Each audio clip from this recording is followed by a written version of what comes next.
First item on our agenda, I'd like to welcome everybody, first of all, to our regular monthly council meeting, Stratford Town Council meeting. Thank you for attending, both those who are in the room here with us and those who are watching online or in the future and on the recording. Thank you all for tuning in or attending. First item on the agenda is to acknowledge the land upon which we gather is the unceded territory of the Mi'kmaq, and we pay our respects to the Indigenous Mi'kmaq people of this territory, past, present, and future. I think this is very meaningful. In this month, I attended both Reconciliation Day and Treaty Day events at the provincial government buildings on September 30th and October 1st, and they were really well attended. It was a real, and any time we can show respect to the Indigenous people of our island, we should do so. Second item on the agenda is a declaration of conflict of interest. Is there anyone around the table who has any real or perceived conflict of interest in any of the items we're going to be covering here tonight? If so, declare now. If not, we'll move on to approval of the agenda. The agenda is before you. Any additions, deletions, or changes to the agenda that anyone would like to propose? If not, I'll entertain a motion for approval of the agenda. I'll move. Thank you. Seconder? Thank you. All those in favor? Aye. Anyone against? Motion carried. The minutes of our regular monthly council meeting of 10th of September 2025, as well as a special council meeting minutes of the 17th of September 2025, are in your package. Are there any additions, deletions, or proposed changes to those minutes? If not, I'll entertain a motion for approval of those minutes, both sets. Thank you. Thank you. Second? Thank you. All those in favor? Aye. Anyone against? Motion carried. Welcome, Councillor Chandler. Hi. No problem. No, we just got started. Any business arising from the minutes of those two meetings? Anything anyone noticed that we're not going to be following up on here tonight? Okay. Any presentations from the floor, Jeremy? No? My report is the next item on the agenda. That's in your package. Just a couple of highlights. As I mentioned already, the Treaty Day and Reconciliation Day were both very well attended, and I was really honored to be there and to take part in those ceremonies. The town's financial statements, we reviewed those. I believe a number of councillors were also present when looks like the town got a clean bill of health again, and I think you'll be speaking about that more. The Chair of Finance, Councillor Jody Jackson, will be giving us some more information about that. The public meeting was well attended to discuss a rezoning proposal. We had another meaningful meeting with the, I guess, the Deputy Mayor, and I believe I can't remember who else was with me, but we had staff, also CAO with the RCMP commanding officer, and that was going over any policing issues. Overall, the feeling was that we're very well pleased with the policing, the quality of policing we're getting here in Stratford from the RCMP. And we met with the consultants and with council about the draft new official plan and zoning bylaw, which we'll be looking at setting up a public meeting for, or considering a request to have a public meeting on it tonight, later in the agenda. And Fall Fest, that was, I know the Chair of Recreation, and we'll be speaking more about that, but it was a really successful Fall Fest. I was really impressed. Everything worked really well. It was really well attended, beautiful day. I think everybody really, it was a really great example of a great event put on by the town. Yeah, we're building on it every year, Your Worship. It's getting better every year. That's right. Nice to see that. Yeah, and it's a real, you know, a great great compliment to staff and to council here and the chair of recreation for that event. I think it's just a great event. Yeah, we had a lot of coverage. We got on the CTV National News about the ferry walk at Cotton Park. That's another great, very low-cost item that really resulted in a great deal of positive exposure, and a lot of that's thanks to our former chair of recreation and current chair of former chair of recreation, Councillor Jill Chandler, and our current chair of recreation, Councillor Gordy Cox. That's a great idea, and so that really came across, made the town look really good. So that's great. The Cheryl Duffy Walk, that was another great event.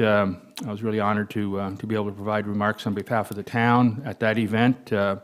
Really well attended. I think 150 participants thereabouts. Good fundraiser for the youth center, and really paid tribute to one of the founders or architects of our youth center who passed away several years ago, Cheryl Duffy, who was a member of the RCMP, helped our youth, just helped set that youth center up, and it's still growing every year, and really a great thing for the community. And that's my report. Any comments or questions on my report? If not, we'll go to Chief Administration Officer report. I'll ask CAO Jeremy Crosby to give his report. Thank you, Your Worship. My report is in your package. I'll just go over a few of the highlights. Along with the Deputy CAO and our Community Business Engagement Manager, attended a meeting with representatives from Innovation PEI to discuss economic development opportunities with the town. It was a good discussion with those folks, and we got some good information on how we can further look at economic development in the town. As the Mayor mentioned, we had our meeting with the Chief Superintendent of the RCMP and their staff, and always good to discuss policing matters with them, and it's always a good discussion with those around the table, and they are doing a good job. I met with the Island EMS and our information technology staff and their staff to discuss the possibility of providing additional space for expanding their Island EMS server room. They're expanding their service, and they have new staff in there, and they do need more room in their server room. So we're also going to be in conversations with the fire company to see if we can make that happen. Along with the Mayor and Deputy CAO, attended a meeting with the Francophone Immigration Association of PEI to discuss how we could assist individuals looking to immigrate to PEI and settle in Stratford. So really good discussion with those folks, and there'll be follow-up with that. And together with the Deputy CAO, I met with the Stratford MLAs to discuss town projects and initiatives. Really good discussion with those folks, and they're well in tune with the projects and initiatives that we're trying to do, and it's good to meet with them on a regular basis. The only other thing I'll update you on is our Director of Finance, Kim O'Connell, has had her surgery, and she's recovering nicely. She's doing well, and hope to see her back probably in 6 weeks' time if all goes well. But in the meantime, our Finance Coordinator, Crystal Burrows, is going to be filling in for Kim, so any hard questions you have for tonight on finance, make sure we'll get her up here to the microphone. Anyway, Thank you. Any questions on my report? All right, thank you. Thank you, Jeremy. Okay, we'll now move to the next item on our agenda is safety services. I'll ask the chair of that committee, Councillor Ron Dowling, to give his report. Thank you, Your Worship. Safety Services did meet on Monday, September 15th, 2025. The unapproved minutes are within the council package. If there's any questions in relation to the minutes of that meeting, I'd be happy to address them. Okay. Moving on then to 9B, there's nothing for streetlight report for this month. And 9C, the RCMP monthly report, I will call upon Corporal Painter to be so kind to give us an overview of that, and that report as well has been included with council's package. Good afternoon, thank you. So during the month, RCMP recorded 344 occurrences with 325 founded or still under investigation. These stats remain consistent with last month's occurrences and higher than the previous year where we had 316 occurrences. We had 185 occurrences related to traffic enforcement, making up for almost 57% of our monthly occurrences. We issued 47 summary offense tickets and 86 warnings during the month. Of those, there were 18 summary offense tickets and 41 warnings issued for speeding in the town. On 2 of the stops, speeds were listed at 114 kilometers an hour and 115 kilometers an hour in the posted 50 kilometer an hour zone on Bunbury Road. Both of those drivers had their vehicles impounded for 30 days and received several tickets. We had 4 impaired driving occurrences, charging 1 driver for impaired driving over the legal limit. That was alcohol. 11 motor vehicle collisions, 18 select traffic enforcement programs, 5 check stops. We also had one night we had some vehicles gone through up in the Williams Gate area, so nothing was taken of value, but I know Wendy has previously sent out just to lock your doors and keep your valuables out of sight, but we'll continue to repeat that. As far as community involvement or initiatives, we're back to school. We had a good month, no major issues. A couple school bus incidents, but they were tackled immediately.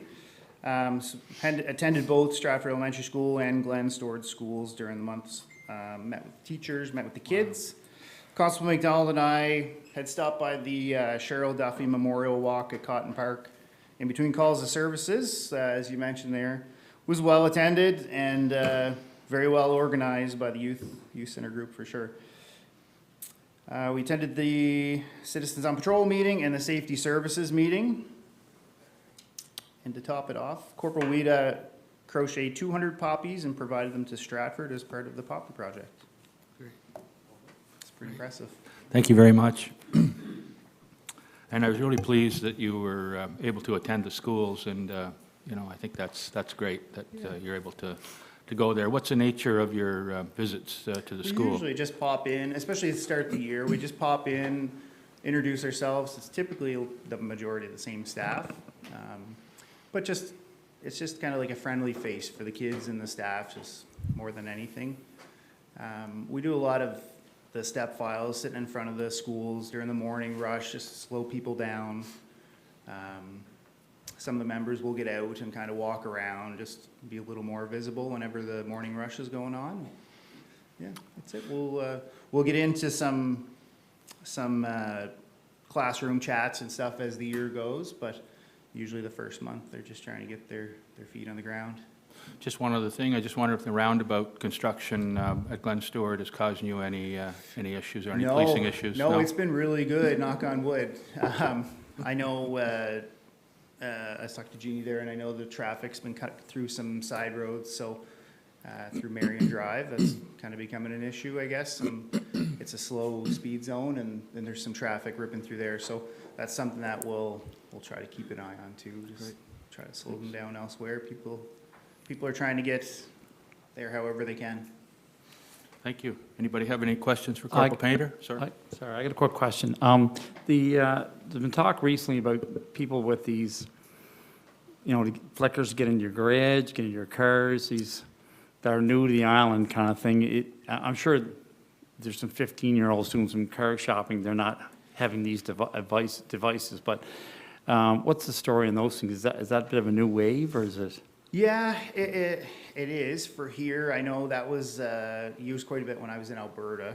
It was a thing, but it is fairly new for here. We haven't had any known complaints about it in Stratford, thankfully. Right. But you saw that in the media release, I'm guessing. Did you? Yeah. The drug enforcement. Yeah.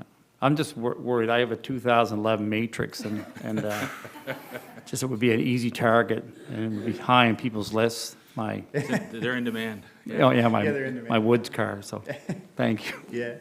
I guess it goes back to keep your vehicle locked and keep your valuables out. That's of right, the- out of that's the right, guy, exactly. I had one question. Just in my travels lately, I noticed the increased usage of like micromobility options like scooters and e-bikes.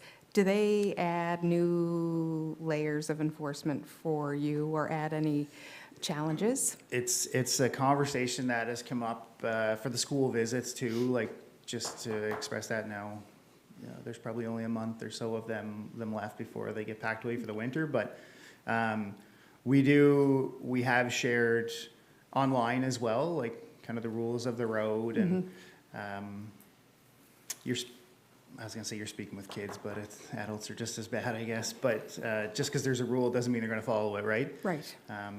As to where they can be and stopping at stop signs and such. So it has been a topic of discussion previously in the schools, and we'll continue to spread that word, I guess, too. Just you're supposed to wear a bike helmet. Not all of them are wearing bike helmets, and like I say, not all of them follow the rules of the road to start with. Yep. Okay. Whether it's a scooter or a bicycle, right? Yeah. Thank you. Any other questions? Being no further questions, and thank you very much, Corporal Painter. And I'll just reiterate His Worship's comment earlier. The community has a very high degree of confidence and appreciation for all that yourself and your members do for our community. It's great to see, especially the involvement with the youth, and in particular the very young. So it's the opportunity to change perceptions and help them, appreciate police at a very young age. So it's good to see that you're in and around as much as you are around the schools, elementary schools. Thank you very much. Thank you. Thank you. Thanks Very much, the Corporal. opportunity and for backing us. Thanks a lot. 9D, Your Worship, Humane Society report has been included in the package. Nothing overly anomalous. There seemed to be a little higher number of community patrols this month, but not overly so, but a little higher than average. So if there's any questions on that, I'd be happy to address them. I noticed there's 5 bites to date, or to break the skin. That seems like a fairly substantial number. Is that concerning? Where's he at here? Are you in item number 4, Humane and Dog Act cases closed? Just in the summary, the health and wellness bites that break the skin shows year-to-date 5, Oh, yeah, and yes, then yes. year-to-date on the other end says 6. So I'm not sure what those two numbers are, but it's either 5 or 6. So it's There's one for the current month report of September. okay. 5 is for the reports from April up to this date. So we had seen the 5. There was, I think, 2 in July and maybe 3 in August or Okay. something like that. I will admit, I just noticed that there was another one for September, and I hadn't inquired about that yet. They were asked to let us know when these occur, and we hadn't been notified. So I just sent an email to find out more details on the occurrence for September.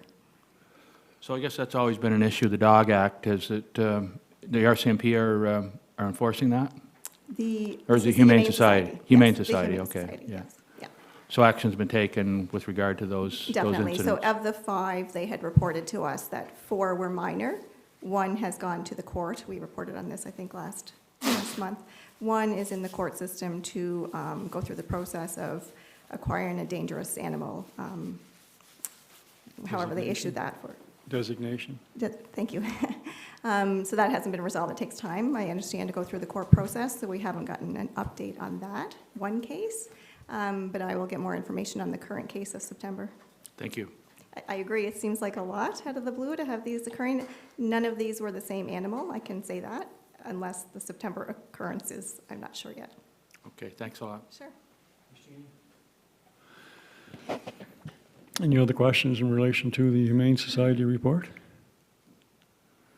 Okay, moving on then, 9E, Crossroads Fire Company calls report.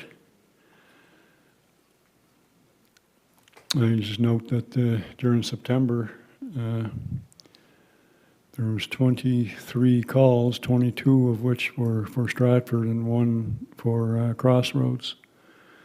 So it continues the trend where the vast majority of calls, of course, are in the higher population area of Stratford.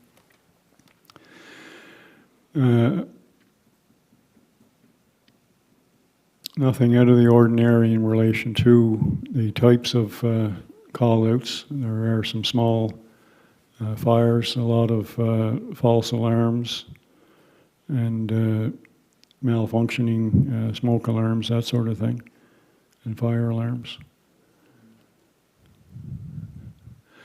So is there any questions in relation to the report as circulated? Oh, sorry, Mr. Deputy. Go ahead. Okay, just more of a comment. I just wanted to indicate that, when I looked at the fire report, I was encouraged, I guess, I mean, certainly it's never fun to see any sort of fires occurring in the municipality, but I'm encouraged to see actually the relatively low number of brush fires and whatnot that are reported in. So it certainly looks like people in this community and in our environments really did take the dry season very seriously and have respected that. So I just want to say kudos to citizens of the town to really be taking all of that seriously, and certainly kudos to the town staff as well as the fire company staff for putting all of that consistent messaging out there to take that really seriously. Thank you. Any other comments? Oh, go ahead. Councillor Downey, just a question on the ladder truck. Any update? And we have an update, but I wonder if they're just passing on and the residents quite aware of it. It has been ordered, and I understand the anticipated delivery date is in February. Yeah. It has to be built, of course, and then has to be sent to Ontario for additional trimming and painting and things like that, additional equipment add-ons, hoses and such. And then they'll drive it over to Stratford and put it into operation from there. And it is earlier than anticipated because they were kind of in the queue initially and did get a little bit of preference in relation to the build date because they have been in consultation with that company very early on while they were waiting for funding to options and opportunities to fall into place. So that moved it up significantly in time, I think 5 or 6 months ahead of what the original date would have been. Just on that, Councillor Dowling, I want to commend you for your work with regard to the board and getting that done, because it was a monumental task to work with the fire company and the town and the province and get that to the point where they're able to purchase it and move forward with it. I appreciate that, Your Worship. My part has been very minimal. I do attend each monthly meeting, but the fire company has been working on this for a very long time. And in fact, going back to Councillor Jackson's days with the committee as well.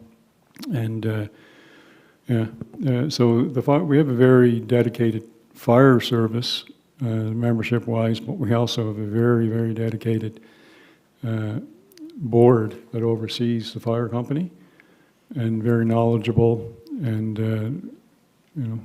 they've been working very diligently with different orders of government to try to source out different funding opportunities and financing opportunities, and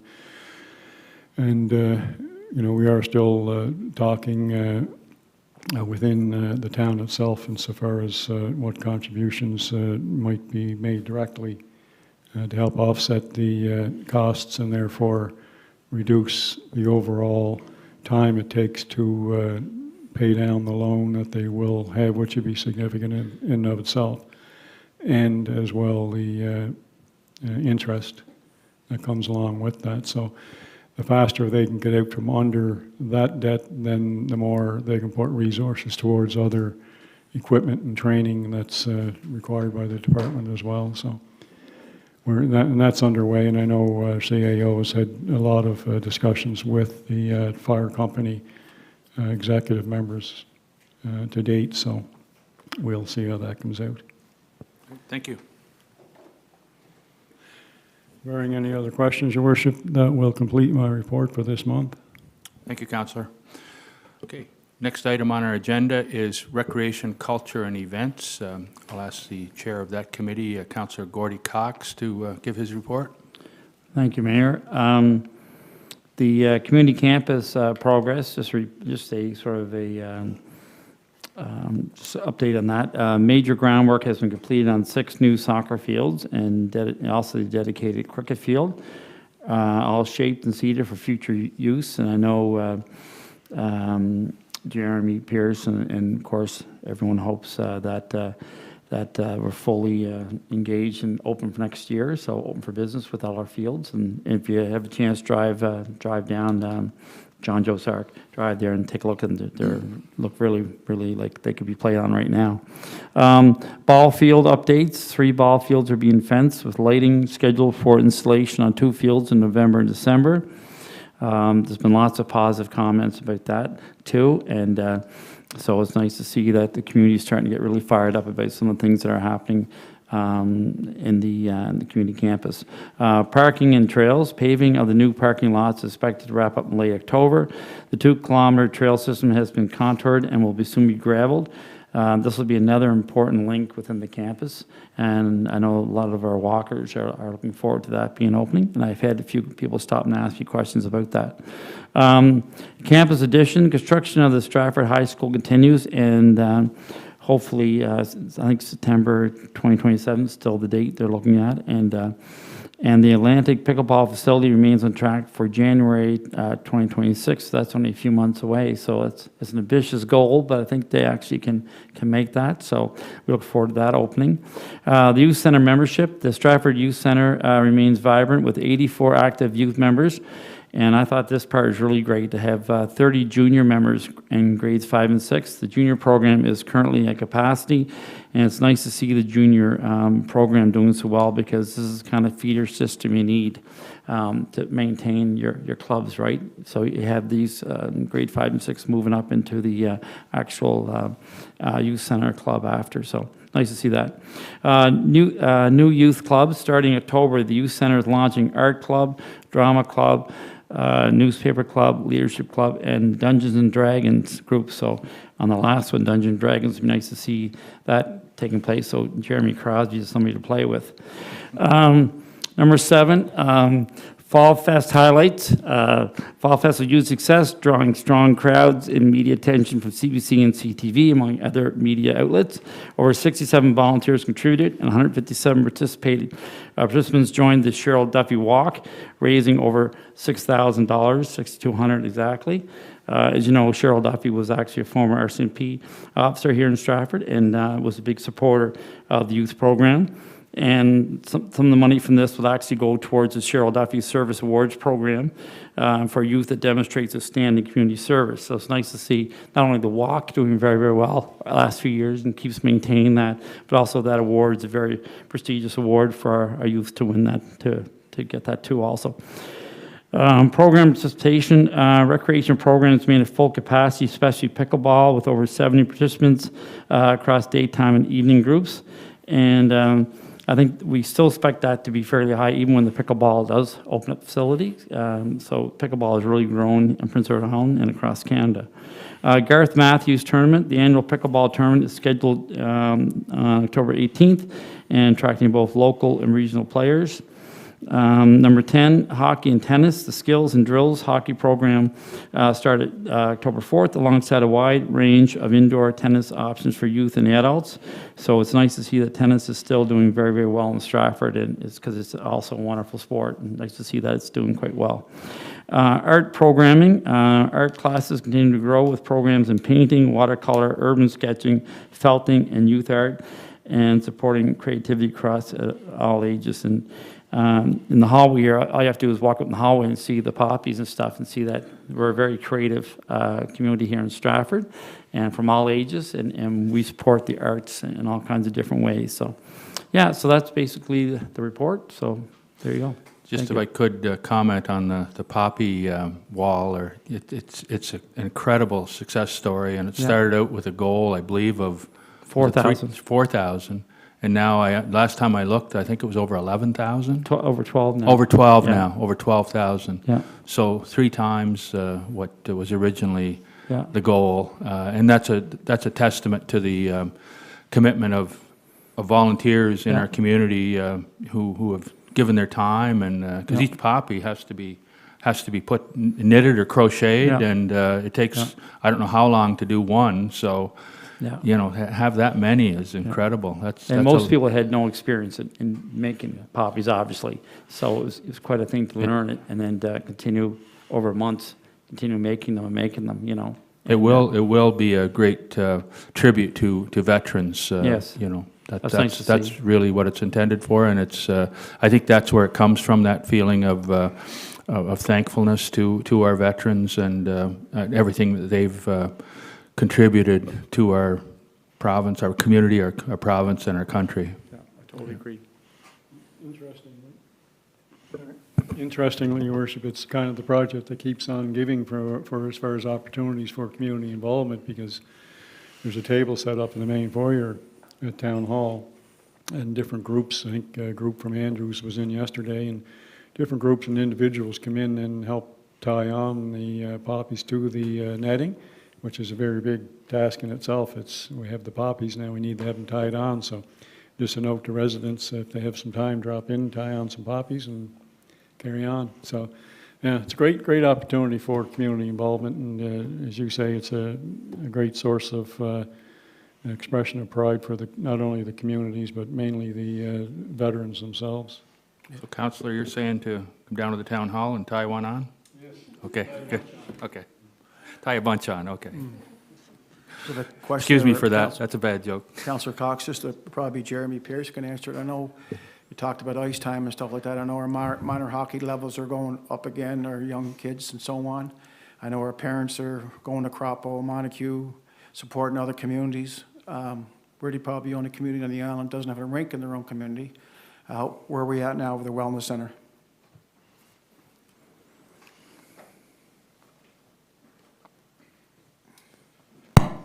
We're still working through the funding Yeah. part of that program. It's lengthy discussions with the federal government, and we think we're heading in the right directions. Again, with our provincial counterparts, we think we're heading in the right direction. Unfortunately, we don't have a firm commitment at this point, but I think all signs are pointing towards something coming for us in the near future. Yeah. So we have we're looking for our partners and our fundraising and so on and our own amount, right?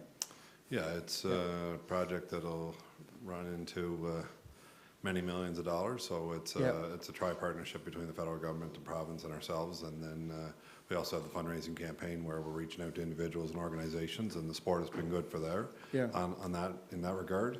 But again, we're waiting for that commitment from our 2 largest partners. Yep. Thank you.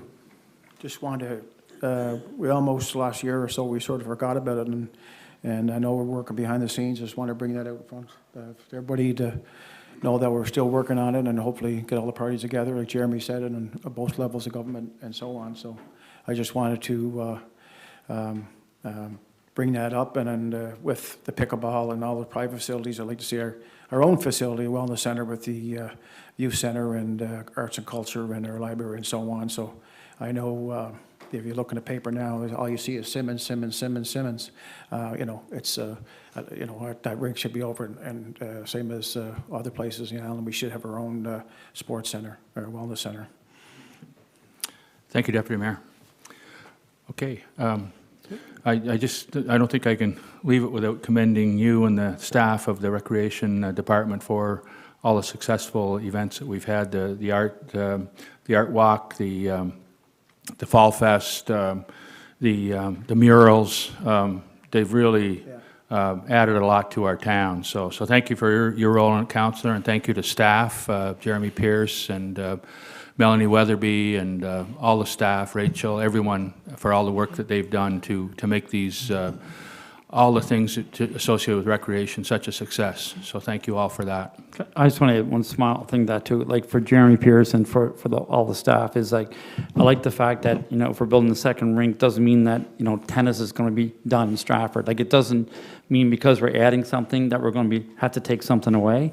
I like the fact that you still have tennis here, you still have baseball, there's still room for softball, there's still room for cricket, there's room for all kinds of different sectors of sports, but then when it comes to art, I know that's the thing probably I'm most excited about is what we're going to be doing in our community campus building and what we're going to be coming, you know, as far as having a library, if we, you know, and having art in there and having, you know, having people come in and teaching art and really celebrating culture here in Stratford. I think that's another big part of what, you know, and Jill's been a big supporter of that all along, probably the biggest supporter of that. And I think that's something we got to totally celebrate too. So I think we're heading in the right direction, and it's really exciting time for all, you know, for recreation, cultural and events here in Stratford. Yeah. Thank you. Thanks. Can I say just a No, go comment ahead. or two? Just in regards to all of the recent successful arts and culture installations and events.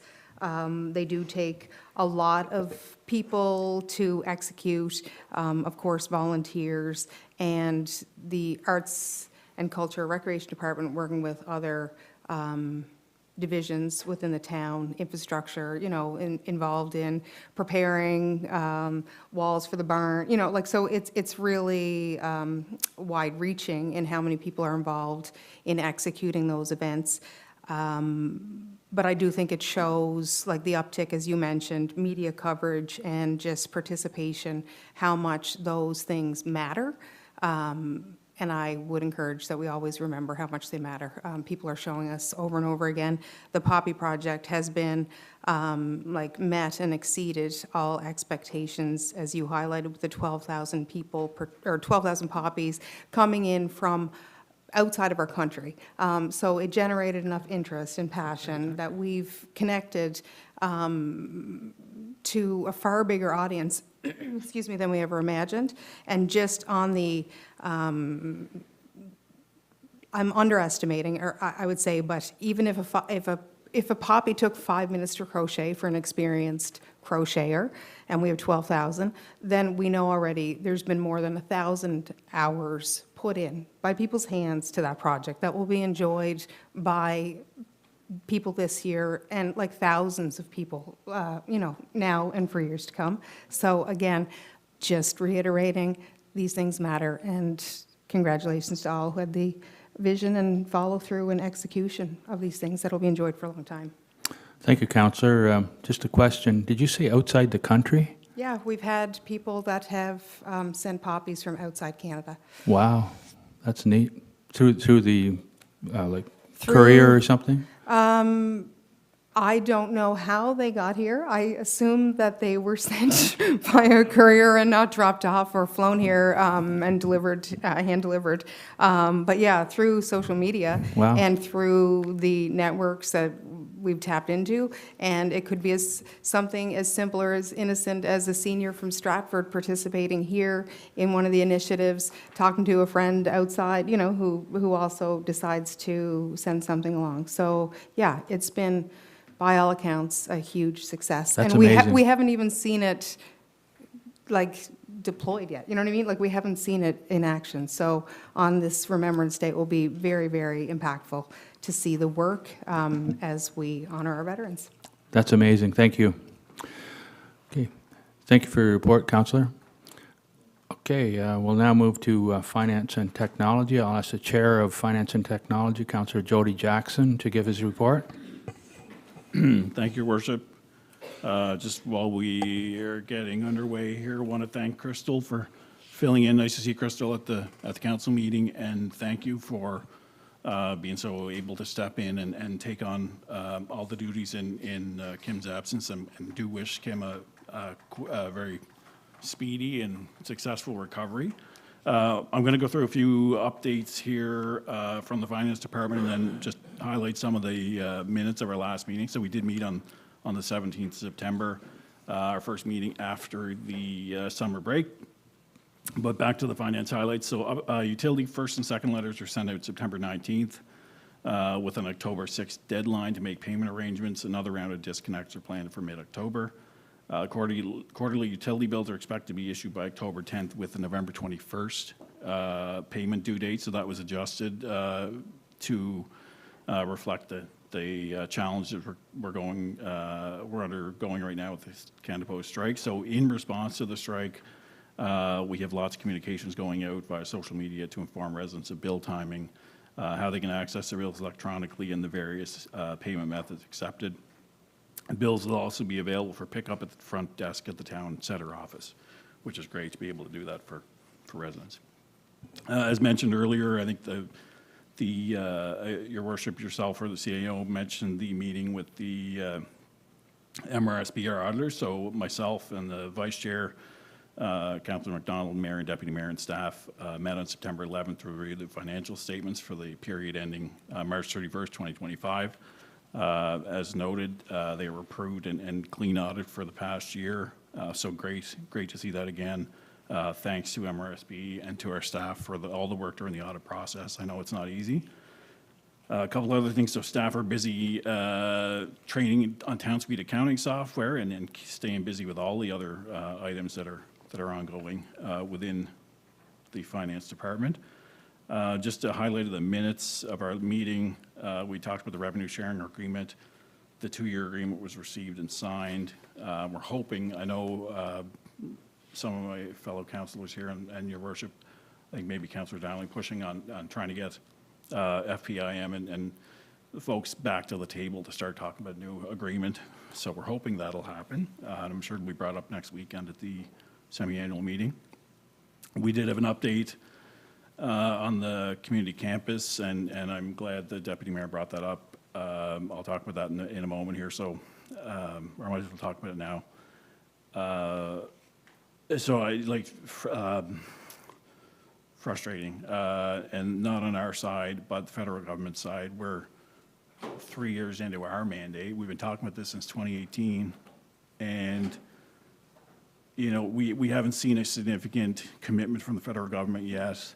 We've had to look at downsizing our project. It's potentially a shadow of what we thought it would be. So it's frustrating, and I think I'm sure everyone around this table shares that. Just looking at our tax base here, I mentioned this, I think, in the budget talks, but the federal income tax that we pay in this town is about $54 million a year annually, based on 4,000 households at about $14,000 each.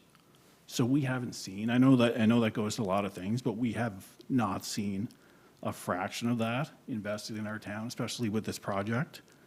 We've been waiting, and in fairness to Deputy CAO and the CAO, they've been waiting like we have for updates from the federal government. Lots of support lended, but support doesn't pay the bills. And so just as finance chair, I'm frustrated. We've increased taxes in part to help pay for this. We have beautiful fields right now, but we don't have anything else. And so, yeah, I just want to put out there just personal frustration, because we've seen projects like Simmons, obviously, hear about that one. North Rustico, we've seen since we've been asking for this money, but $27.5 million given the Confederation Center. Not that that's a bad thing, but we've been in line here for a while. And they all said they were in favor, and we've had a strong commitment, a strong relationship with our provincial government. So they are like us, I believe, waiting and frustrated on this. So, just wanted to table that. It is extremely frustrating. Folks want action there, and I know in fairness to our staff and everyone involved, everyone's trying. But I just wish they would understand the implications and how much we actually bring into the federal coffers, and that's just on income tax. It's not consumption tax. It's not anything else. So I know our new MP is very collaborative and has expressed his support for the project. I just want to see us maybe force the issue a little bit more with others.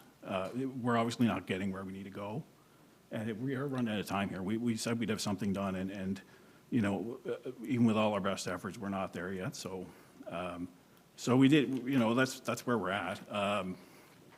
So, I think we're all in the same boat there.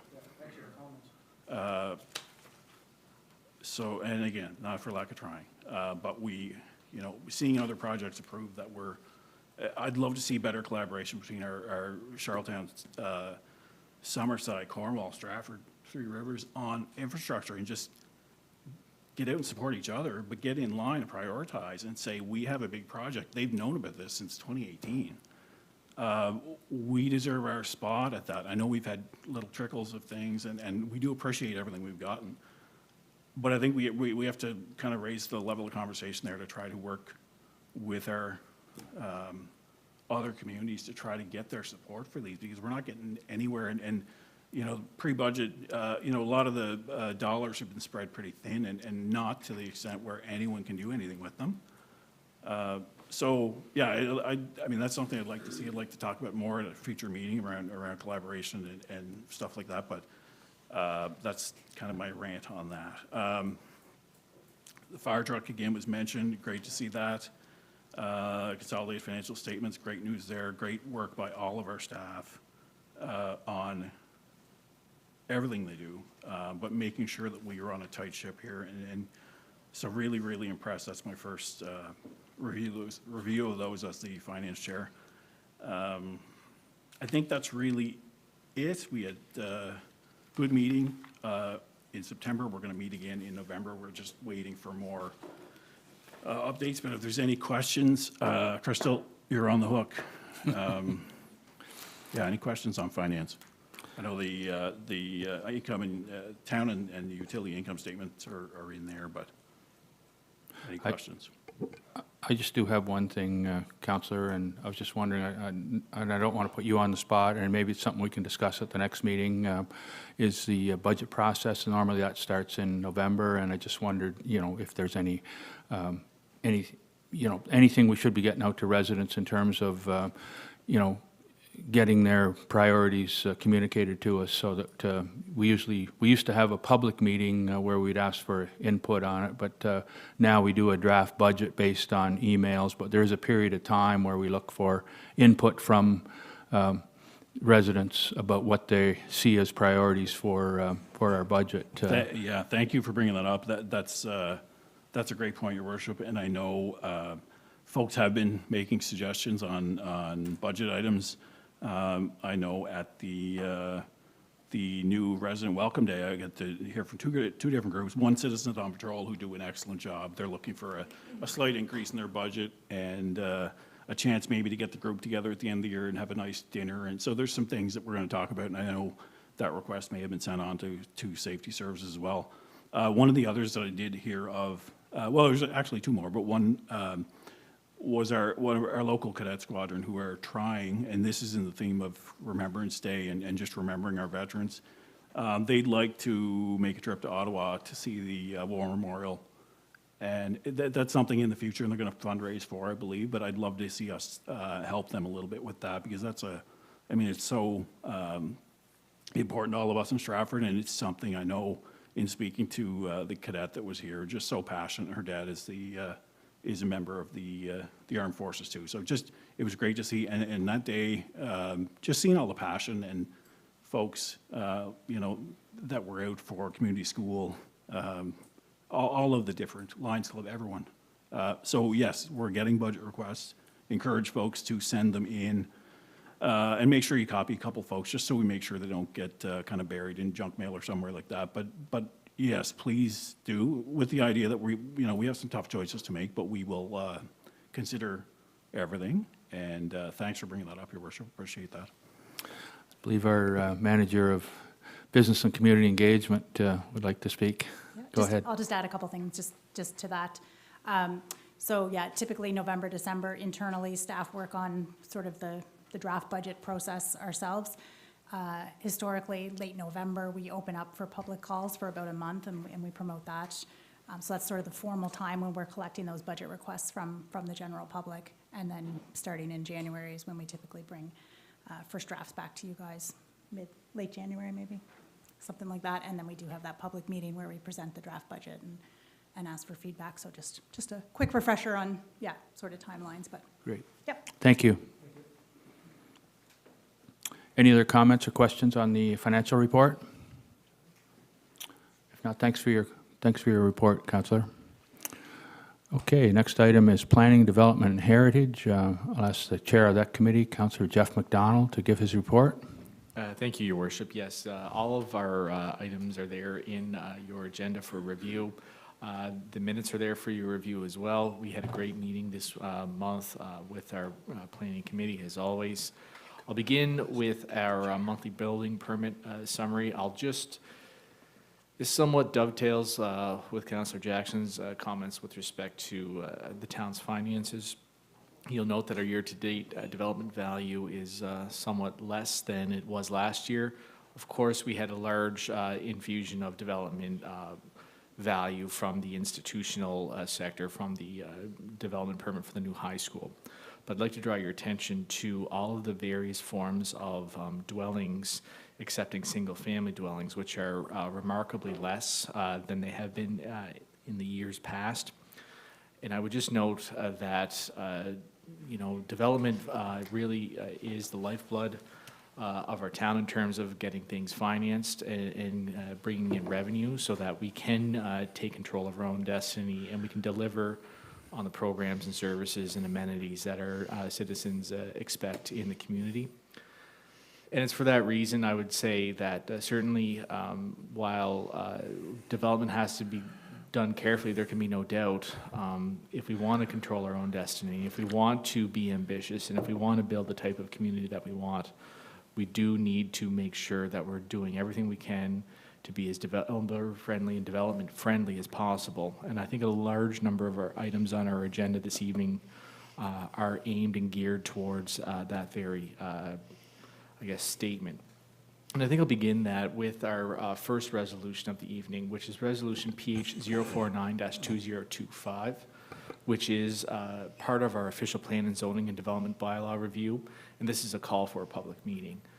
This is a resolution that is moved by myself as Chair of Planning and Development. And it reads as follows. And whereas Upland has been collaboratively working with the town staff and have hosted a number of working sessions and public engagements throughout to develop a more, I'm going to say 2025, to develop a more cohesive and visionary official plan to guide decisions on land use and development over a 15-year horizon in accordance with Section 12B of Prince Edward Island's Planning Act. And whereas a review of the Stratford official plan has occurred in 2014 and was approved by the Minister of Finance, Energy, and Municipal Affairs on February 13th, 2015. And whereas, pursuant to Section 15.1 sub 1 of the Planning Act of PEI, Council of a municipality shall review its official plan and bylaws at intervals of not more than 5 years. And whereas the zoning and development bylaw, which is developed to implement the policies of the new official plan, has also been included in this review.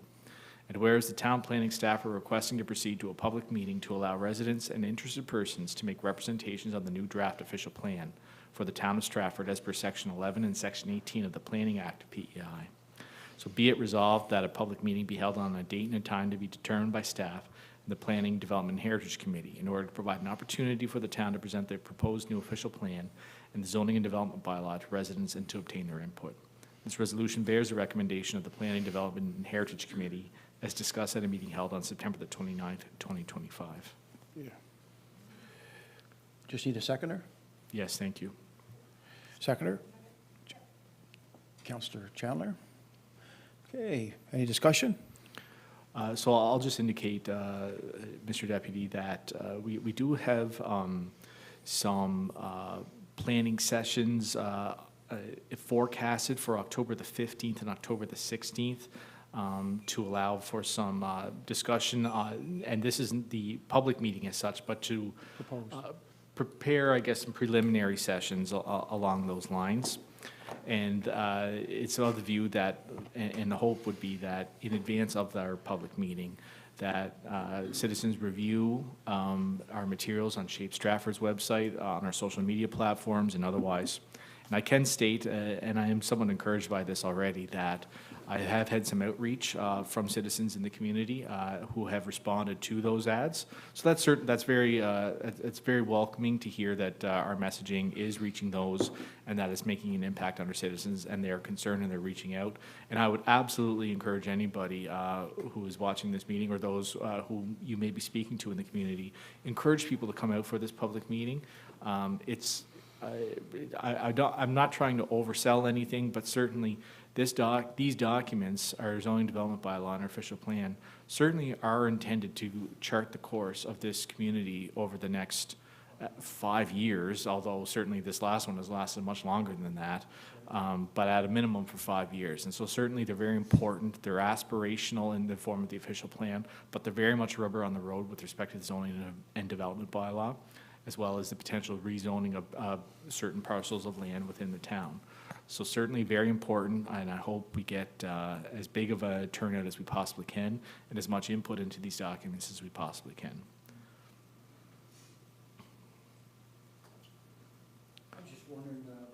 Our communications officer now, regards to these public meetings, a lot of information passed out to people about the official plan and some concerns. Yeah, I think so. I mean, if anyone's been on the platform site, there's a map there, a zoning map where you can enter comments. Okay. I think when I last looked today, it was into the 30s as far as comments that were there, and then you can kind of read someone's comment and sort of upvote or downvote it's called. So if you like it or if you disagree with it, you can kind of show your representation there, and then the consultants will take that information into consideration too. So there's definitely engagement happening there. Yeah, we're certainly sharing it on social media and have it boosted and things like that to try to draw as much attention as we can on the signboard multiple times in different ways and different wording, just really trying to reach out as much as we can. So You know how things work, well, when it's all accepted and everybody says, oh, I should have been there, and, you know, it's just that small percentage that sees that, right? yeah. You know. Yeah, I think, again, I say this a lot to you guys, but anything that you guys can do to share it as well and encourage people to come out is also great, so. But something Councillor Jackson mentioned about a video graphic you wanted to. We're working on that. Yep, Okay. yep, we should have that That's in a the great next day idea. or so. Yep. Okay, just before you leave, if you don't mind, I'm not sure if you're the right person to ask or not, but I was just wondering if you could just say a few words about where this current iteration comes from. What led up to this, this proposal? I'll do my best, and then someone else can jump in. But, I mean, certainly a lot of what we see in the plan that's in front of us now, the draft, is a result of the Shape Stratford work. So that was a multi-year project that included a growth management study. So a lot of that information has been incorporated into it. A lot of it, I think, is also as a result of the previous housing needs study that was done and just other sort of pulses, I guess, on where things are and how things are moving within the world and you know, the Canadian climate and PEI.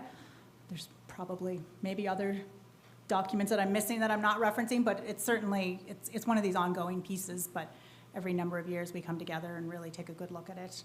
And it's been about 10 years, I think, since we last did that with this one. So it's really time to freshen it up and sharpen our pencils. And But my understanding is that it was originally, we did an RFP to get a study, consultants to complete it.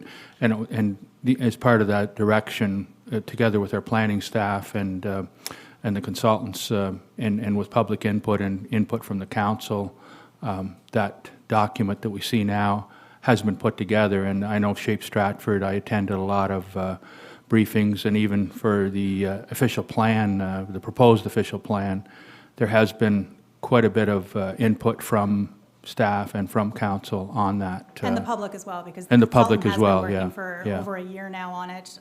Last winter, I think around February, March, they held a number of public workshops that were relatively well attended. They've had surveys. They were out at Fall Fest last year, kicking off the campaign and listening to people there. So they've been in the community. They've been involved over the last year in drafting before they drafted where we're at now. So, Okay. yeah. I have it's probably a tough question, actually, but I'm going to ask it anyway, because I think it applies in other instances.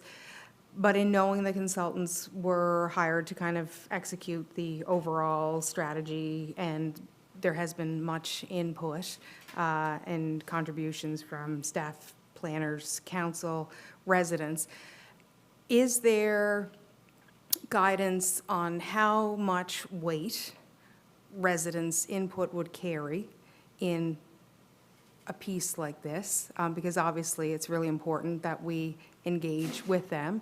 Although, if I was to use that similar kind of principle as we look at other specific developments, et cetera, like, I would like to know how much weight is put on residents' input into what they view or envision for the future of their town. Yeah, so I'll sort of speak to that, I guess, maybe on your behalf as council more so than anyone, but absolutely, when we do these things, like, it's absolutely open for a conversation. Things are open to be changed. Like, that's why we want the community to get involved. That's why we want to hear from them at this point.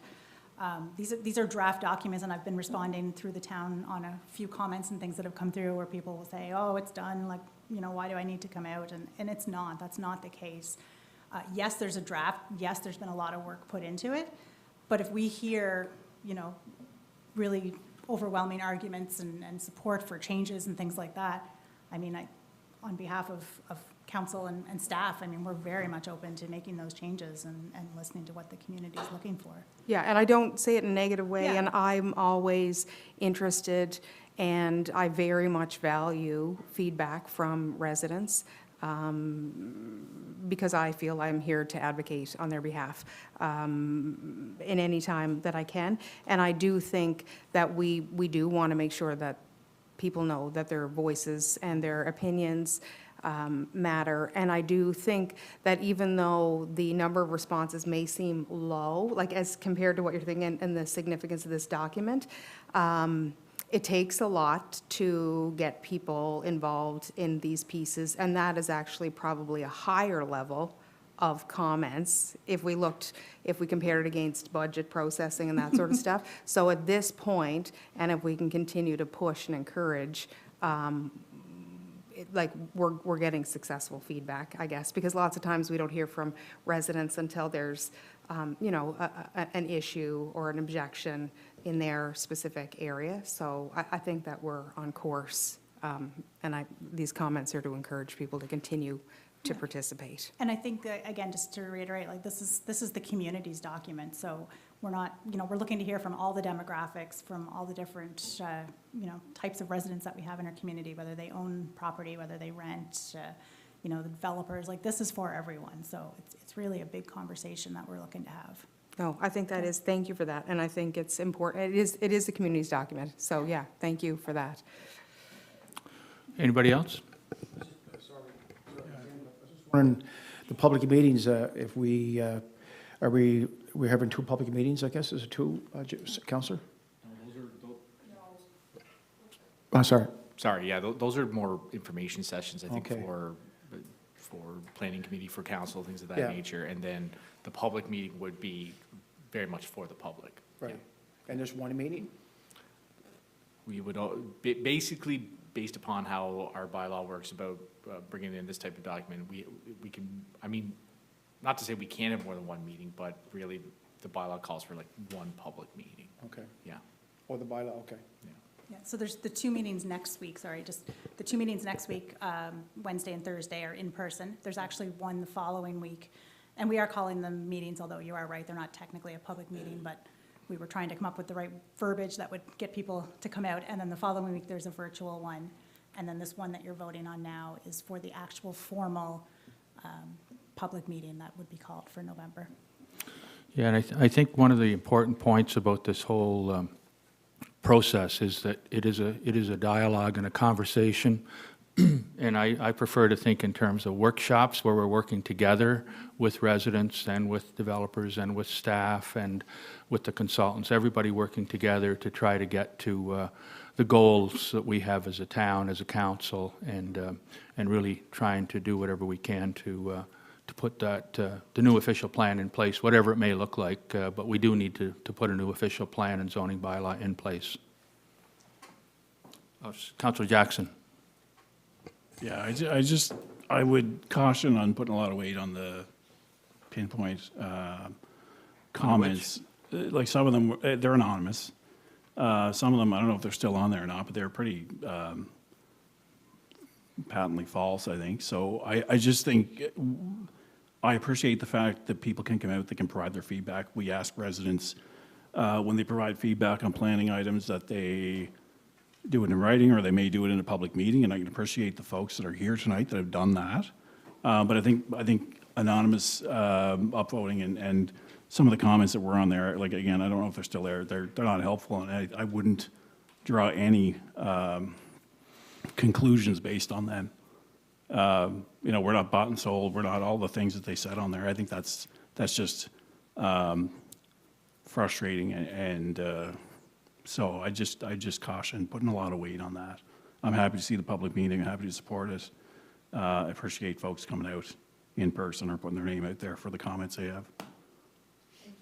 In response, I'm not putting the weight on necessarily those comments, but I think that there is engagement is positive, that it shows that people are at least invested.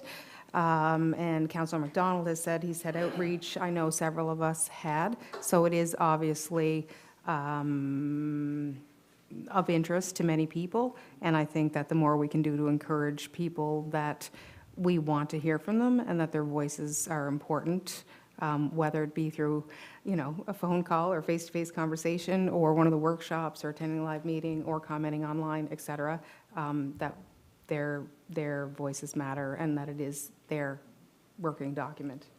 Thank you. Councillor? I have nothing further to add. I appreciate my fellow councillors' comments.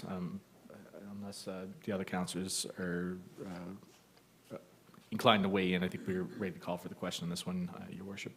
Oh, so the resolution, I'm sorry, I just stepped out for a yes, second. The sorry, yes, the resolution's resolution is before the floor, been yeah. seconded, and Yes. so we have a moved and seconded motion on the floor. So yeah, with that, I'll call for the question. All those in favor? Aye. Anyone against? Motion carried. Okay, so the next three resolutions, 12D, 12E, and 12F, are all interrelated. So what I propose to do is certainly we'll read in each resolution, and as each one needs to be properly moved and seconded, and of course, and voted upon. But what I would suggest, Your Worship, for the interest of, I guess, economy and to make sure inconsistency, is that we have the official plan and zoning bylaw amendments for the waterfront mixed-use zoning, as well as the adoption should it pass second reading. And so what I would suggest is that we just have one global discussion on items 12D, E, and F. Okay, process-wise, is that acceptable, CAO Crosby? Or maybe not. I don't know. No, and as Councillor McDonald indicated, as long as each resolution is voted on separately, you can have the discussion because they're all related, but you have to vote separately on each resolution to make sure. Okay, thank you. Okay. So please proceed, Councillor. Okay, so the first resolution before us is Resolution PH 050-2025, and this is OP 001-2025, for the general amendments to the official plan designation map regarding the Stratford waterfront area. It is moved by myself as Chair of Planning and Development, and it reads as follows. Whereas the Planning Department is proposing amendments to the Town of Stratford official plan to permit additional mixed-use designations to the adopted 2008 Core Area Subsidiary Plan. And whereas this official plan amendment stems from the Housing Accelerator Fund initiatives to encourage more residential, commercial, and mixed-use development where possible within the town. And whereas this general text amendment has been developed in conjunction with RZ 004-2025, which are zoning bylaw amendments. And whereas in accordance with the Stratford Zoning and Development Bylaw number 45, planning staff circulated written notice, being 124 letters, of the amendment request to all property owners within 150 meters of the boundaries of the subject property or properties, and have placed multiple signs on the subject land. And whereas in accordance with the Stratford Zoning and Development Bylaw number 45, notice of this amendment application and public meeting occurred through the placement of an advertisement in the local Guardian newspaper in 2 separate editions, being July 12th and 19th, and was also posted on the town's Facebook page. And whereas a public meeting was held on July the 21st, 2025 at 7 p.m. with the town's consultant, Upland Planning, presenting to those in attendance. 9 attendees stood up and asked questions of the presenters. Comments were recorded in the minutes and were live streamed on the town's Facebook pages and YouTube. Whereas residents were given until 4 PM on July 25th, 2025 to submit their comments, and planning staff received 13 letters from residents, being the deadline, and 1 signed petition after the deadline, with various concerns around parking, its proximity to an existing mature neighborhood, traffic congestion, and other general concerns. Be it resolved that bylaw OPA 01-2025, which is a bylaw to amend the Town of Stratford official plan, be hereby read and approved. Be it further resolved that this resolution replaces Resolution PH 037-2025, which is the official plan amendment, waterfront quarry amendment, first reading, which was incorrectly presented at the September 10th council meeting. This resolution bears a recommendation of Planning, Development, and Heritage Committee on August 4th, 2025. Do I have a seconder? Thank you. Councillor Cox. Okay, discussion. Oh, we'll discuss this afterwards. Sorry, go ahead.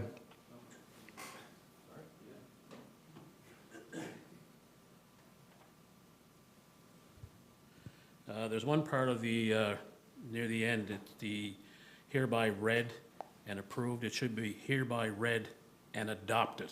Oh, I apologize, Mr. Director. I thought that was for the zoning bylaw. No. No, sorry about that. Okay, yes.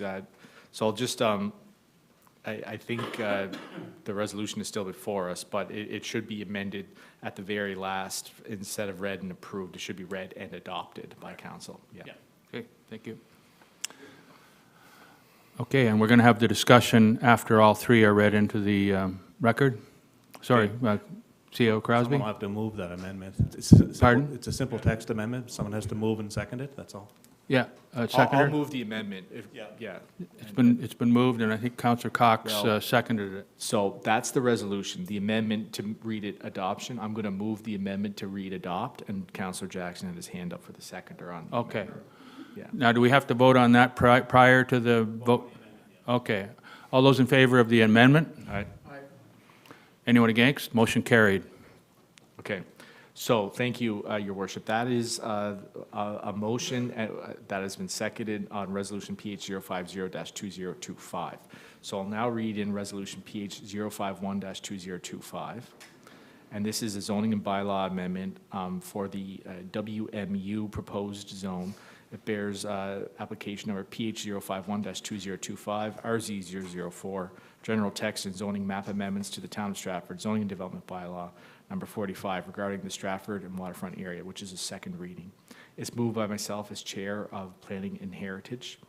And it reads, whereas the town is proposing the rezoning of 28 lots from the general commercial, highway commercial, low-density residential, multiple unit residential, and waterfront residential zones to the waterfront mixed-use zone, as shown in the attached map to the resolution, and revisions to the waterfront mixed-use zone in the Town of Stratford, zoning and development bylaw number 45. Whereas this amendment to rezone stems from the Housing Accelerator Fund initiatives to encourage more residential, commercial, and mixed-use development where possible within the town. And whereas this rezoning and text amendment has been developed in coordination with OP 001-2025, which is our official plan amendment. And whereas in accordance with the Stratford zoning and development bylaw number 45, planning staff circulated written notice, being 124 letters, of the amendment request to all property owners within 150 meters of the boundaries of the subject property or properties, and placed multiple signs on the subject land. Whereas, in accordance with the Stratford zoning and development bylaw number 45, notice of this amendment application and public meeting occurred through the placement of an advertisement in the local Guardian newspaper on 2 separate editions, July the 12th and the 19th, and was also posted on the town's Facebook page. Whereas a public meeting was held on July 21st, 2025 at 7 p.m. and with the town's consultant, Upland Planning, presenting to those in attendance. 9 attendees stood up and asked questions of the presenters. Comments were recorded in the minutes and were live streamed on the town's Facebook pages and YouTube. Whereas residents were given until 4 on July 25th, 2025 to submit their comments, and planning staff received 13 letters from residents before the deadline and 1 signed petition after the deadline, with various concerns around parking, its proximity to an existing mature neighborhood, traffic congestion, and other general concerns. Be it resolved that bylaw number 45, W, a bylaw to amend the Town of Stratford zoning and development bylaw, be hereby read and approved a second time. This resolution bears a recommendation of Planning, Development, and Heritage Committee on August 4th, 2025. Do I have a seconder? Thank you. Councillor Chandler, I think, got it first. Thank you. Okay, proceed with your... I'm going to hold off on reading the adoption resolution because that is contingent upon it passing second reading. So I will not read in the final one at this point in time, because I think that would be a procedural error. But I do think that the resolution PH 050 and PH 051 ought to be considered together at this point in time as. Okay, we'll discuss those two resolutions at this time then. So I'll open the floor for discussion, comments. Won't reiterate all that I've spoken to in the past in relation to your worship in essence of time, but I am speaking in opposition to this in part because I have reservations about the quantity of density, but I understand that there are conditions that staff has spoken of that can be put in place to mitigate impact as anticipated by many in the neighborhood. My main concern, though, still lies with the parking lot being placed within an R1 zone, and I'm completely opposed to that, and therefore I'll be voting against this resolution. Thank you, Councillor. Any other comments, questions?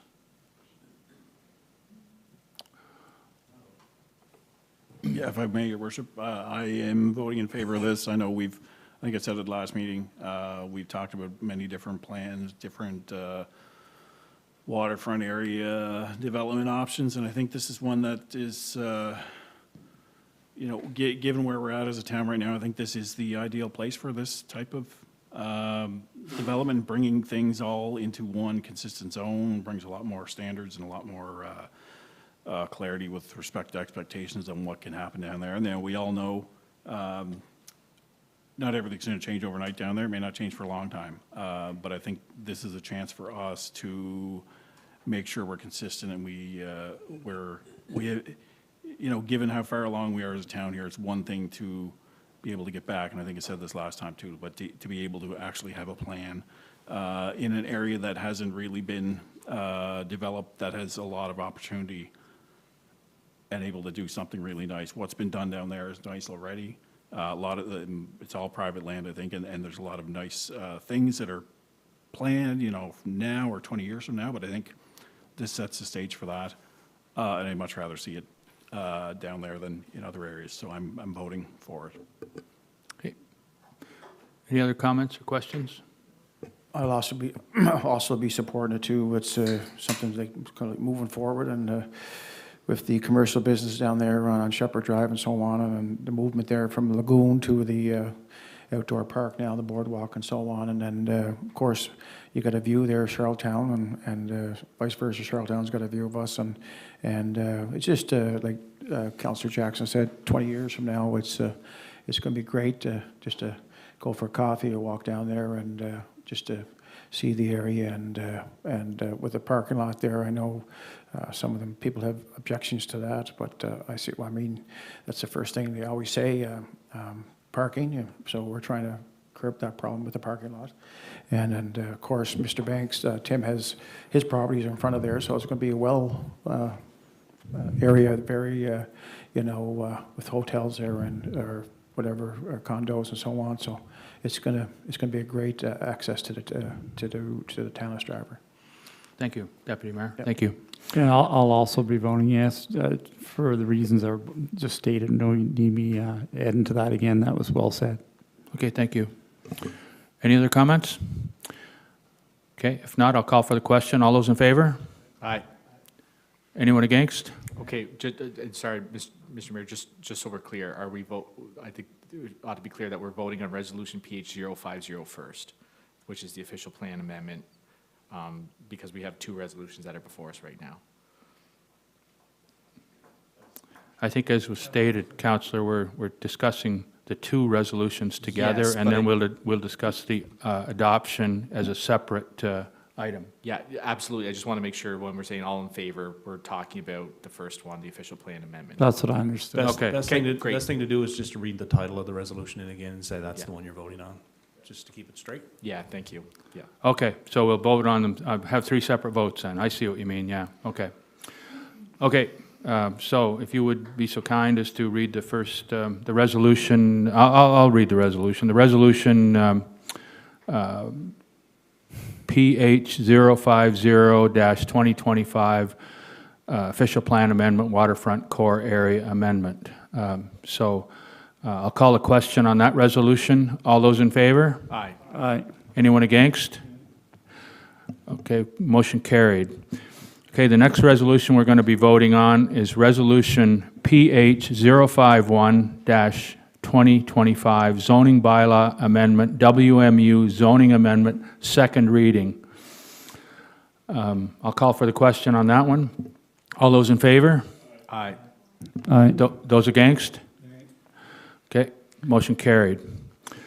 Okay, so we're now, I'll give you the floor for Resolution PH 052-2025. Yes, thank you, Your Worship. So this is PH 052-2025, RZ 004-2025, which is the general text and zoning map amendments to the Town of Stratford zoning development bylaw, number 45, regarding the Stratford waterfront area, which is the adoption. It comes from Planning, Development, Heritage, and is moved by myself as chair of that committee. And it reads, whereas bylaw number 45W, a bylaw to amend the Town of Stratford zoning development bylaw number 45, was read and approved the first time on September the 10th, 2025. And whereas bylaw number 45W, a bylaw to amend the Town of Stratford zoning and development bylaw number 45, was read and approved the second time on October the 8th, 2025. Be it resolved that bylaw number 45W, a bylaw to amend the Town of Stratford zoning and development bylaw number 45, be hereby adopted, and that the mayor and chief administrative officer be authorized to affix their signatures and the corporate seal of the town thereto, and to be formally declared the said bylaw passed. This resolution bears a recommendation of the Planning, Development, and Heritage Committee on August the 4th, 2025. Do I have a seconder? Thank you, Deputy Mayor. Oh, sorry. No, I think Deputy Mayor was first. Deputy Mayor got it? Yep. Good. Okay, and call for the question on that. All those in favor? Aye. Aye. Those against? Motion carried.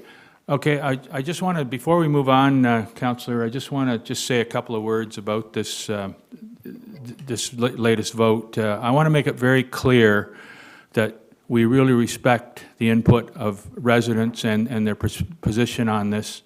I guess from the first public meeting to to all the discussions, all the dialogues and conversations that councillors and myself have had with residents, we've tried to make it very clear that we have made changes as much as possible to mitigate some of the concerns that have been raised, but also that it is something that it's a very important part of our town. The town has evolved since the original zoning was put in place in 1995, I guess, originally, and we were 4,400 people, and now we're 12,000, probably 12,500 thereabouts.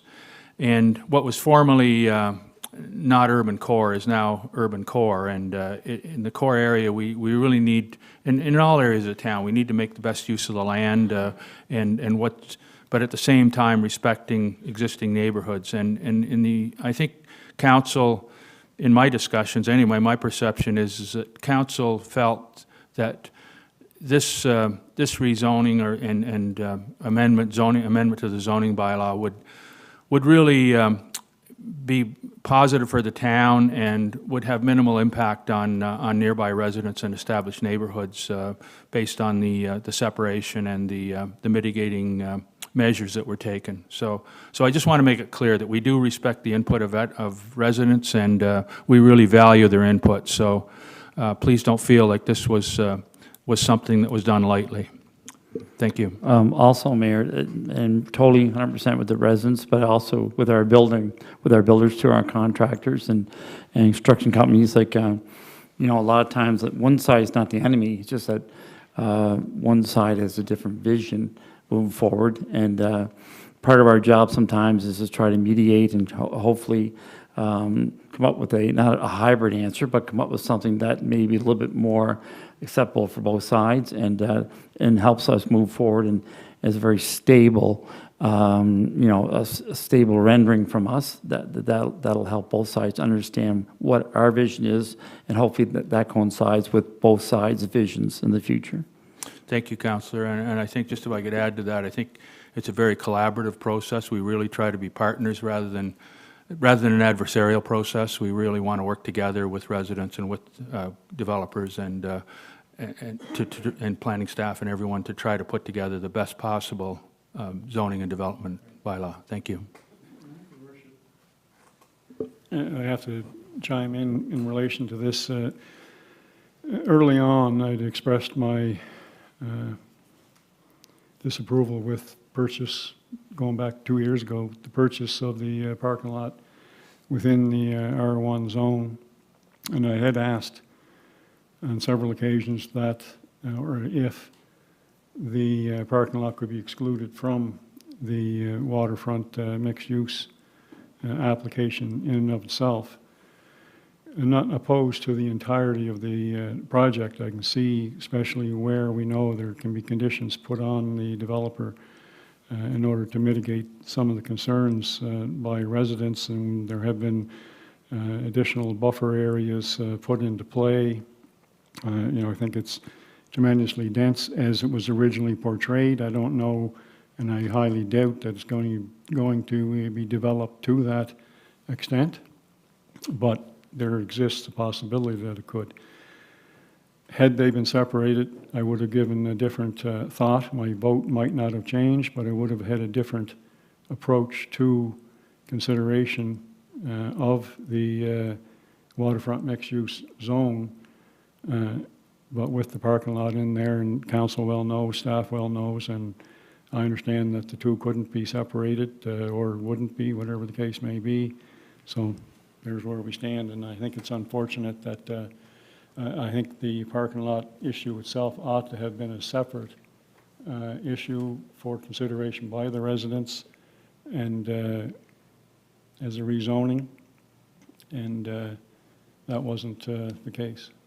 I respect your position on that, Councillor, and I just want you to know that we do listen to everyone, and everyone has a different perspective, different values, and that sort of thing. And I think around this table, I think everyone respects your position on all issues that we deal with, and on this one as well. So thank you for that. I confer with Ron, Councillor Dowling there. Ron was asking that, and he wanted to separate that. So that's great. It's a great idea that way. Thank you. Okay, we'll now move back to our agenda. Item G, Councillor McDonald. Yeah, just before we do, I guess, Your Worship, I just want to, reiterate what you have mentioned as well as my fellow councillors here. I mean, and it goes back to what Councillor Chandler certainly said about the official plan, is that, this was a collaborative process on the waterfront, and I want residents to be absolutely. Nope. Want me to speak up? And I just want to be absolutely clear that changes were made in response to residents' input. Setbacks were adjusted, sight lines were adjusted. Certainly a lot of their input was taken into consideration to make sure that we had the best possible product for this town. I would also note as well that certainly I think we as a town have learned a lot going through these types of processes, and every time we do, we learn a little something about what's going to work for our residents and what's going to work for developers, and it will only improve our processes going forward. With respect to the parking, I certainly, of course, appreciate where Councillor Dowling's coming from. He's always been very consistent on it. The reality is that unfortunately, when I mentioned that we're making changes to the waterfront to residents in the form of a park, in the form of holding more events there, the number one question I'm always encountered with is, well, what are you going to do about parking? There was a requirement for parking there. I appreciate what Councillor Dowling is saying. It would have required a rezoning in any event, because parking is certainly just not permitted in an R1 zone. So this was the most expeditious way to accomplish those goals, but also to reflect what seems to be a fairly clearly expressed requirement from our citizens to have parking so that they can enjoy and access these public amenities that we're investing rather heavily into. Certainly, though, I certainly appreciate where Councillor Dowling's coming from, and I know he always has the best interests of his residents from his ward at heart with these when he makes his submissions before this council. So yes, resolution PH 053-2025, which is Leading Edge Homes, which is requesting a variance. This is VA 003-25 from Leading Edge Group at 17 Myrtle Street, PID 890038. A variance request for the minimum front yard setback for a proposed addition. It comes from Planning, Development, and Heritage. It's moved by myself as chair of that committee. Whereas an application has been received from the Leading Edge Group for a minor variance to the minimum front yard setback for a proposed addition, DP 052-25, into the existing industrial building at 17 Myrtle Street, which is PID 890038, within the Business Park M2 zone. And whereas the M2 zone requires a minimum front yard setback of 50 feet, and whereas the applicant has proposed the addition to be only 37 feet from the property line, this represents a variance of 26%. Whereas pursuant to subsection 6.1(2) of the zoning development bylaw number 45, variance applications shall demonstrate one of several tests for justifying a variance approval. This application has been considered against the following tests. A, the lot in question has peculiar conditions, including small lot size, irregular lot shape, or exceptional topographical conditions, which make it impractical to develop in strict conformity with bylaw standards. B, strict application of all bylaw standards would impose undue hardship on the applicant by excluding the applicant from the same rights and privileges for reasonable use of his or her lot as enjoyed by other persons in the same zone. And C, the variance is consistent with the intent and purpose of the official plan. And whereas this meets the proposed addition to the existing building meets the intention of the official plan that calls for the efficient use and management of industrial lands towards sustainable growth, good site planning, and high standards of appearance. And whereas in July of 2025, in accordance with subsection 6.1.6, where a variance in excess of 10% is being requested, 9 notification letters were sent to property owners who own parcels of land which are located in whole or in part within 61 meters of the 200 feet. No written comments were submitted, while there was one verbal comment from an adjacent property owner expressing support of the proposed variance. Be it resolved that approval be granted to the application from Leading Edge Group for a minor variance to a minimum front yard setback for a proposed addition at 17 Myrtle Street, PID 890038, within the Business Park Zone, subject to the following conditions. 1, the required front yard setback for the proposed addition to the existing building at 17 Myrtle is granted a variance of 26% and must be a minimum of 37 feet. 2, the existing show homes need to be moved so that they are located outside of the required 3-meter landscape buffer. 3, the show home on the left side of the property needs to be moved so that it meets the required front yard setback for development within the M2 zone. 4, that a fence be erected on the property surrounding any outdoor storage areas of materials or goods. 5, all other relevant provisions of the Town of Stratford zoning and development bylaw number 45 must be met. This resolution does bear the recommendation of Planning and Heritage Committee as discussed at a meeting held on September 29th, 2025. Seconder? Thank you, Councillor Jackson. Okay, discussion. I'll be fairly brief. This is a very well in order request from Leading Edge, who are looking to expand their operations in our business park. They're doing it in the right way. They want to make sure that they're maximizing the use of their lot to show their product, which I expect will be in high demand. There were concerns expressed, I think, at committee, as well as from some of my fellow councillors in the past, about some of how their materials were stored on their lot. The best way we could go about that was that we indicated to them, and that's now expressed in the resolution, that should they wish to continue to store any material or goods in outdoor areas, that it ought to be surrounded by a fence, and I understand that Leading Edge is agreeable to that. So it should be go a little bit way to making sure the property is neat and orderly, while also maximizing their space on that lot. Okay, any other comments or questions? I have some questions. First of all, I love this business and the homes that they're producing, and I think they are absolutely incredible, and I think that they offer housing options at an entry level and beyond that will make housing accessible for more people. So I love what they are doing. I do question, just in regards to this, and I'd love to see this happen for them, but that property is a bit odd, and its placement in front of the soccer complex, and the traffic that at times is moving in and around there. And if we extend that, like, are there parking, we're gonna bring the parking up again, are there parking requirements from the town that they are obligated to deploy here or to have on their yard? Because we do that with other businesses, do we not? I'll have to defer to our planning staff. You're Just you're out of absolutely- curiosity, You're because- absolutely right, Counselor, that there's parking requirements. I don't know what they are. and, you know. No rendering, this is the only thing here. I just feel like in the last structure that was built down the road on Myrtle, that there was like a variance or a parking, like, there are definitely requirements for buildings there. And that is a small lot, and it's got a lot of product on it now. So I just wonder if we're following those same. Yeah, so, yes, thank you for that. So there are parking requirements. This is actually going to be the showroom here. A lot of the buildings themselves are actually going to be located on separate property. So in terms of people coming in to view, like, this would be predominantly the offices, and then the show homes would be on a separate lot.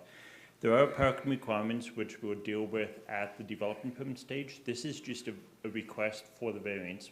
We haven't got the full site plans yet.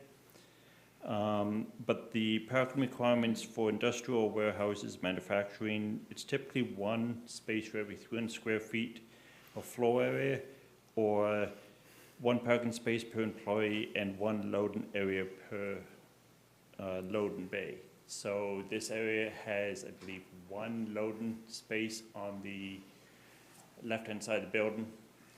So the parking requirements would look at the site plan stage, at the development permit stage, which is a separate process.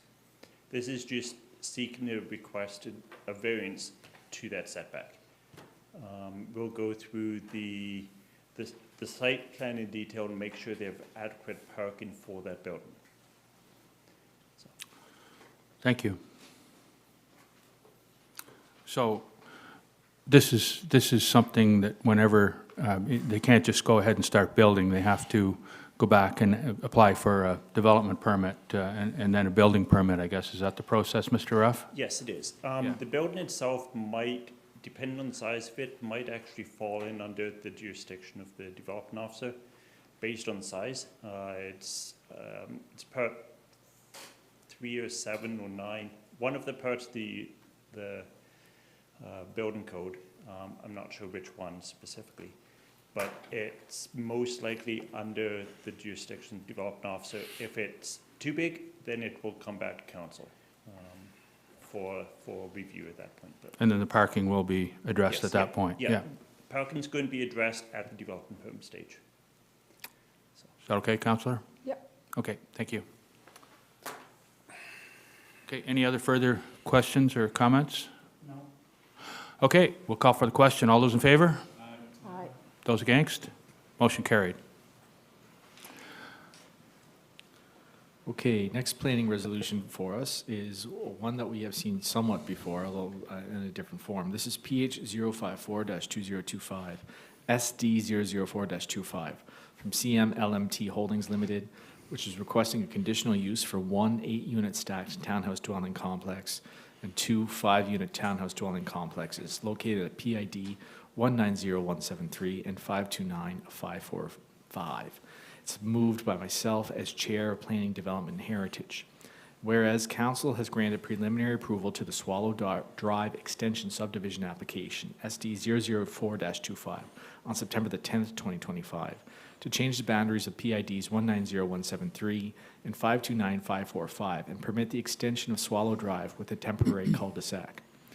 Whereas a revised application was received on September the 26th, 2025 from CM LMT Holdings Limited for an 8-unit stacked townhouse dwelling complex and 2 5-unit townhouse dwelling complexes on 2 parcels of land being created by the Swallow Drive Extension Subdivision.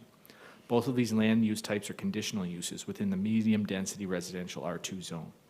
Whereas council denied the original application from CMLMT Holdings by resolution PH 048-25 for an 8-unit stacked townhouse dwelling complex on the new south lot that is created by the Swallow Drive Extension subdivision, and deferred making a decision on the 2 stacked townhouse dwelling complexes on the north lot of the aforementioned subdivision for more information.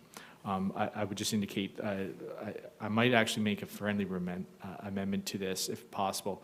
Council did not defer making the decision on the 2 stacked townhouse. I believe that was planning committee that made that deferral. Do we need to vote on that? Is that an amendment? Is it okay with the I don't seconder? believe that was before council, that part of it. Oh, we don't have a seconder yet. Okay. So it's, yeah. So, I think we did do that. We'll get a second. Finish reading, I'm going to. Yeah, I just, I might just ask somebody to confirm that from the minutes. I don't believe that that was before council. I believe it was only for planning. I believe you're correct in that council made a decision on the 8-unit Yeah, only. yeah. And you're right, planning board did discuss it from that perspective, and it was not part of council's decision, if I recall correctly as well. All right, I'll just maybe just pause there then and just ask that that be amended, and I'll move for that friendly amendment. I think we haven't got, okay, a seconder on the amendment?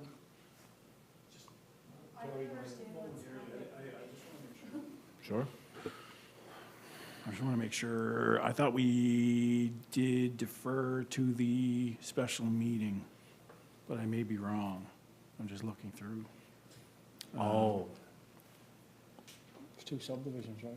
Well, Subdivision. We approved the rezoning, we didn't approve we deferred, I believe we deferred I'm just looking through the minutes again here. I don't believe we ever got to yeah, The decision was made prior to, like, it was discussed at the planning board meeting. Yeah. The decision was to bring only the 8-unit stacked townhouses at the last meeting, not the full application. Right. And it was the north, or the south side that was being considered. yeah. So now both are being considered in the full application, which was originally intended to be brought forward. So you would think it would be a deferral, but it's not. It wasn't an actual deferral by council. Right. It's just only part of the application came forward last time. Okay. Now we're seeing the full picture. Right. Does that, so Councillor Jackson, from what I can recall, so what had happened was we did defer the 8-unit one, but Yeah. the If 2 that's the case, 5-unit. I will approve, I'll second the friendly amendment. Okay, Okay, sorry All those in about that. favor? Anyone against? Motion carried. thank you. So just the portion of that recital referring to the deferral of the 2 stacked townhouses on the north lot will be struck, and I'll continue to read from, whereas in accordance with section 7.3.3 of the zoning bylaw, where an application has been received that seeks approval of a matter that has been denied, it will not be reconsidered unless it is demonstrated that it is different from the previous application and altered to meet the requirements of the bylaw. And whereas pursuant to section 11.3.3 of the Town of Stratford zoning and development bylaw number 45, prior to the issuance of a development permit for a conditional use, council shall ensure that property owners that directly abut the subject property are notified in writing and asked to provide their comments. And whereas in August of 2025, information letters were sent out to 13 abutting property owners, seeking comments on the original proposal for 3 conditional use stacked townhouse dwellings. A second information letter was hand-delivered to the same property owners on October the 2nd, 2025, with details of the revised application and new site plans. Whereas 5 letters with comments and a signed petition with 31 signatures from residents regarding the original proposal were received, and comments may be received on the revised application. Be it resolved, the council grants approval to the revised application submitted September 26 from CMLMT Holdings to construct 1 8-unit stacked townhouse dwelling complex on the south lot and 2 5-unit townhouse complexes on the north lot created by Swallow Drive Extension Subdivision, SD 004-25, subject to the following conditions. 1, conformance with the architectural site plan prepared by Sable Arc Sustainable Design Architecture and Design Project Number 24092, drawing number A1.01, dated September 25th, 2025. 2, that 1 8-unit stacked townhouse dwelling complex is permitted to be constructed on the newly created parcel located south of the Swallow Drive extension as shown in subdivision SD 004-25. 3, that 2 5-unit townhouse dwelling complexes are permitted to be constructed on the newly created parcel located north of the Swallow Drive extension, as shown in subdivision SD 004-25. 4, that a development agreement be executed between the town and the applicant, subject to such terms and conditions as council deems necessary. 5, detailed servicing plans for both parcels must be submitted for approval to the Stratford Utility Corporation.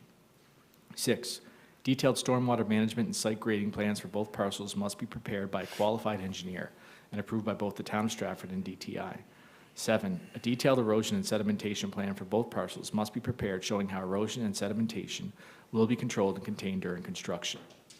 8, a fence or railing shall be installed along the top of the retaining wall shown on the site plan for the south lot. The specifics of this fence or railing will be determined during the development permit application process. 9, once the buildings have been constructed, final grading plans must be submitted and approved by the town of Stratford. 10, prior to the issuance of any final occupancy permits, the Swallow Drive Extension Road must be deemed public by Department of Transportation and Infrastructure. 11, all other relevant provisions of the town of Stratford zoning and development bylaw number 45 are met. This resolution bears the recommendation of Planning and Heritage Committee as discussed in a meeting held September 29, 2025. Seconder, please. Thank you. Oh, sorry. I was just looking this way, sorry. Councillor Cox, thank you. Oh, Councillor Jackson, okay, thank you. Okay, discussion. So, yeah, if I might, Your Worship, I'll just provide a little bit of the overview of the more recent procedural history on this matter and how we get here to today. As the resolution reads, and as the council is aware, but for the record, this had been subject to a previous resolution that had been defeated by council, dealing specifically solely with a 8-unit stacked townhouse dwelling unit, which is proposed on the south lot. I'm asking if we could pull up PH 054-2025, number 3, and this is the, actually number 4, if possible. Sorry, not number 3.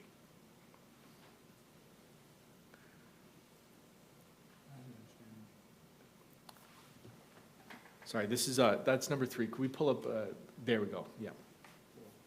So if we could just zoom out, just so we could see the whole matter. So this shows the current proposal. And what this map shows is that it shows the subdivision of which council had voted on in the September meeting, showing the south lot, the extension of Swallow Drive, which is the intersection, and the north lot. The resolution that had been before us in September only concerned itself with the south lot proposal, which was the 8-unit stacked townhouse. Now before us is a more holistic view of the development, showing the 8-unit stacked townhouse towards the bottom and the 2 5-unit non-stacked townhouse units located on the north lot.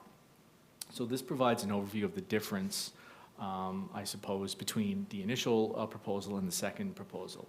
And according to our bylaw, and importantly, under 7.3.3 of our bylaw, there needs to be demonstrated certainly a difference from the previous application. And there can be no doubt that that criterion under our bylaw, under 7.3.3, is met with the addition of these 2 new dwellings that are proposed on the north lot.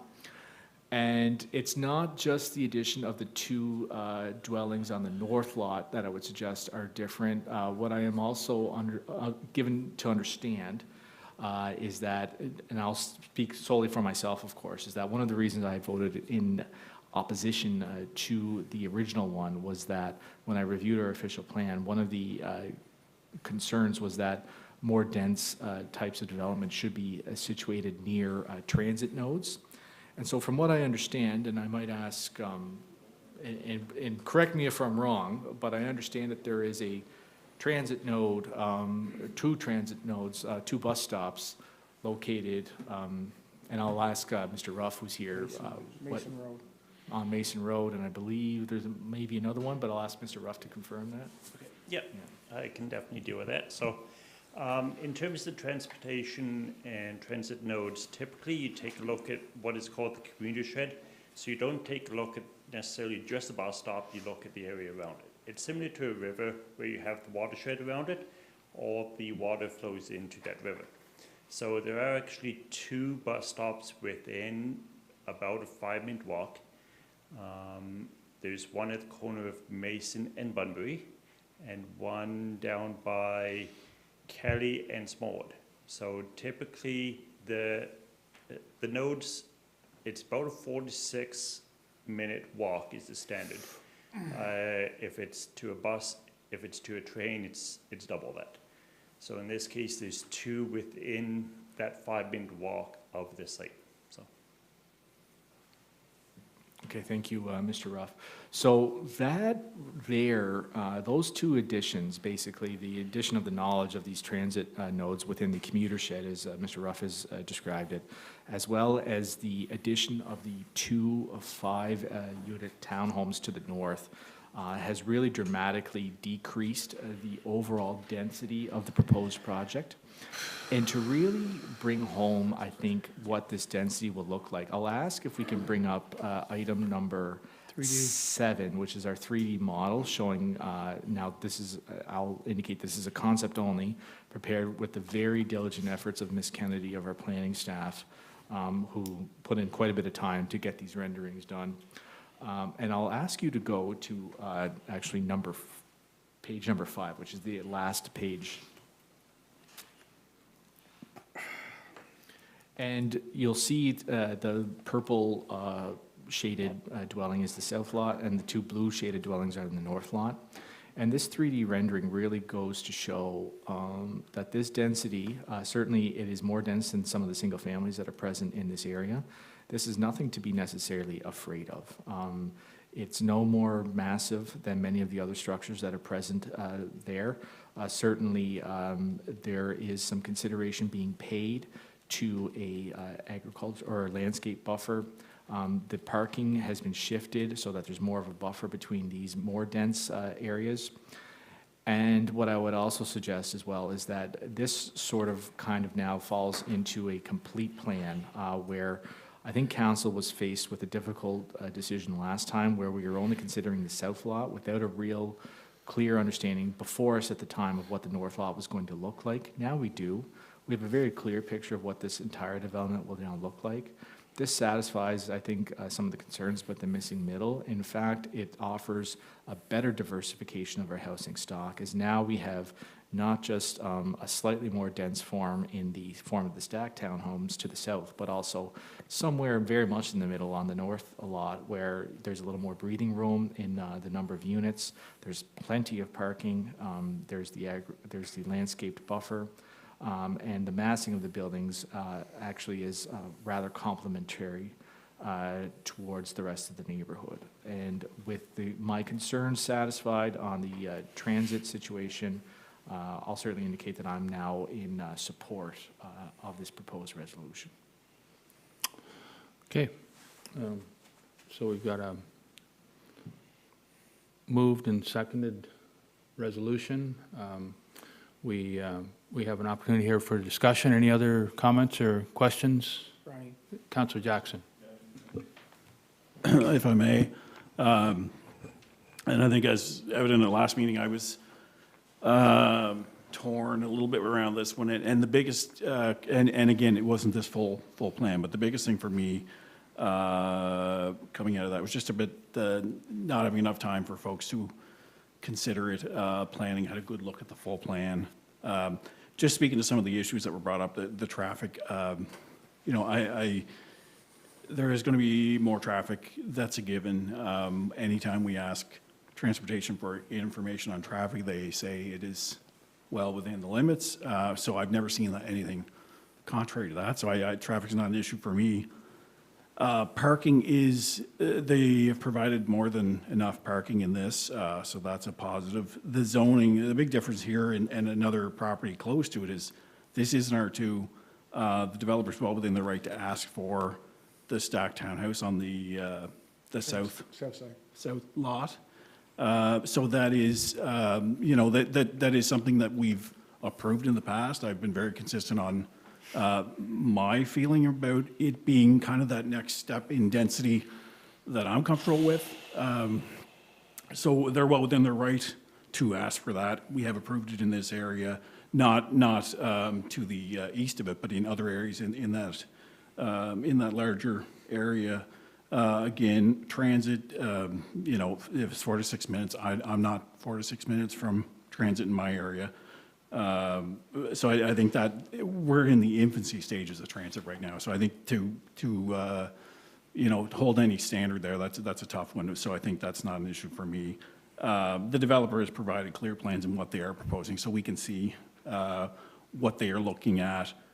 It's nice to see the single townhouses on the north side. So that's a positive. I do want to thank Ms. Kennedy for the concept drawings. I know this has helped myself for sure when we looked at a similar or another item in a few miles away, but just to get an idea of the lay of the land there. And the planning staff have had a chance, the planning board, to look at this. So I'm in support of it. I understand concerns in the area, and I do thank the folks, especially those here who have been, very open and honest about their feedback. I know there's other development planned in that area, and I do think this is a positive for this area. I know the other is something we'll talk about another day, but I am happy to support this and look forward to others hopefully supporting it as well. Yeah, can I just add one quick comment? But I totally agree with what Jody said. Where my house was located since '94 on Stratford Road, right on the corner, the four-way stop is, it was one of the first concentrated areas of townhouses that we had in Stratford, where there's all these townhouses there, kind of a loop there. And I know a lot of residents were not happy with that. Now I don't even notice it. Like I don't think I noticed it a year later. It became part of the community, and never hear any naysaying after kind of thing. And same as I talked about with the garden home development, it was just behind my house. At first, I was a little not real happy about that, but once I looked into it, and now the last couple of years, I see all the benefits of it. So I totally understand what residents are thinking and their concerns, and I think, Jody, you just went over a list of them right there. And but I think developers here did a great job. I think stackable townhouses are here to stay in Stratford. I love stackable townhouses more than apartments in some areas, So obviously, I think this is a kind of a good hybrid answer here, and hopefully it's one that the developers and residents can grow to, work together on and to enjoy jointly kind of thing. So, yeah. Thank you. I'll be voting yes too. Yeah. Councillor? Yeah, okay. Anybody else? Ronnie's going to go. Oh, sorry. Go ahead, Councillor. Thank you, Your Worship. As we all know, Kelly Heights has very much developed as a general mix neighborhood, subdivision, I should say, with many, several and distinct neighborhoods within that subdivision. And there have been many, during my time in council, we've seen Kelly Heights develop almost fully, with the exception of Phase 3, which is pending, with many special or conditional use applications being made in various parts of the subdivision within various, several distinct neighborhoods. And many of those applications I've approved, given the consistency of the application with that portion of the subdivision within that particular neighborhood. And it's after much consideration and some consultation with residents and discussions with fellow councillors that I'm speaking against this motion, as I don't believe that, given the as of right residences that are completely surrounding this particular project, including the anticipated Phase 3, which as it stands now, as of right, is single family and duplexes with opportunity for conditional or special use applications, as has been the case in many other areas. But that's yet to be determined as to whether they'll be made or whether they'll be approved if they are made. So given the fact that this, or the belief on my part, and the belief of many residents, that this application is not consistent with the general neighborhood as a whole, then, and I appreciate all the efforts the developer has made. He's, made significant changes to the project, and in some other areas, even of Kelly Heights, with some other areas of the town, I'd be fully behind this, both of these projects, north and south. Where it stands now, though, I don't believe it to be consistent with the character of the neighborhood, so I'll be voting against it. Thank you, Councillor. Any other comments or questions? I can comment, Your Worship. I'll just, this whole development, I guess, with Nightingale and everything else involved and stuff like that, it's sort of, it's disappointing. It's a lot of stress on the residents, a lot of stress on the councillors, a lot of stress on the residents and so on, and coming back 2 or 3 times, 4 times for something like this, and then people trying to protect their neighborhoods. So, and I know Mr. McGuire is a great developer. He's up in Woodhouse, great development there, but it was a new neighborhood. And if we're going to sit here and start picking up pieces, our neighborhoods, we're in trouble. Neighborhoods are established. Established neighborhoods deserve a voice and how their future is shaped. And tonight, hopefully, I'm going to be that voice for the residents. And this is the residents are totally, most of them, well, the petition out are totally against it, and 30 names. And with the stacked town housing is not, like Ronnie, Councillor Dallin said, it's not even the phase 3 with the Gray Group. I mean, I know the next one come up with stacked housing, I'm going to be voting for it because it belongs in that neighborhood. But this neighborhood here with stacked town housing, with 2s in front of it and 1s behind it, and the value of the homes in these areas is people say it's not going to go down, but it's going to. If you want to sell your house, it's going to take a while to sell your house because people are going to look at these homes. And in the area near the duplexes and so on, there should be a duplex on duplex. And I know Mr. McGuire downsized there with the 10 townhouses, and he's going to be looking at, he's going to be selling those for $400 or $500 maybe, or he's going to be renting them for $2,600. The stacked townhouses are going for $2,000 a stacked townhouse. So it's not affordable. I mean, well, the affordables, that's gone a long time ago, 2 years ago, but it's nothing affordable. I just, I'm just going to change the character of the neighborhood. I'm the type of person that'll stand behind when people have great concerns. And I just don't, with the official plan coming out, I'm going to be, I want to hold on the neighborhoods. If this was an empty lot, if this across street, Mason Road, empty lot, it'd be different. But we're picking at these neighborhoods. We're picking apart these neighborhoods. And these people, residents live in these areas, but they're for 30 or 40 years, and this is their investment. And, this is their investment. This is, they change hands 2 or 3 times, family members and so on, but it's still an R1 neighborhood.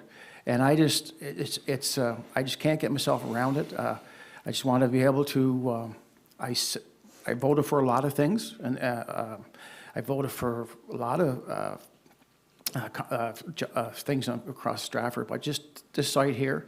And I just feel, I don't know if anybody around the table, there's a lot of pressure. The residents, it's a lot of anxiety and a lot of tension, and they don't need that.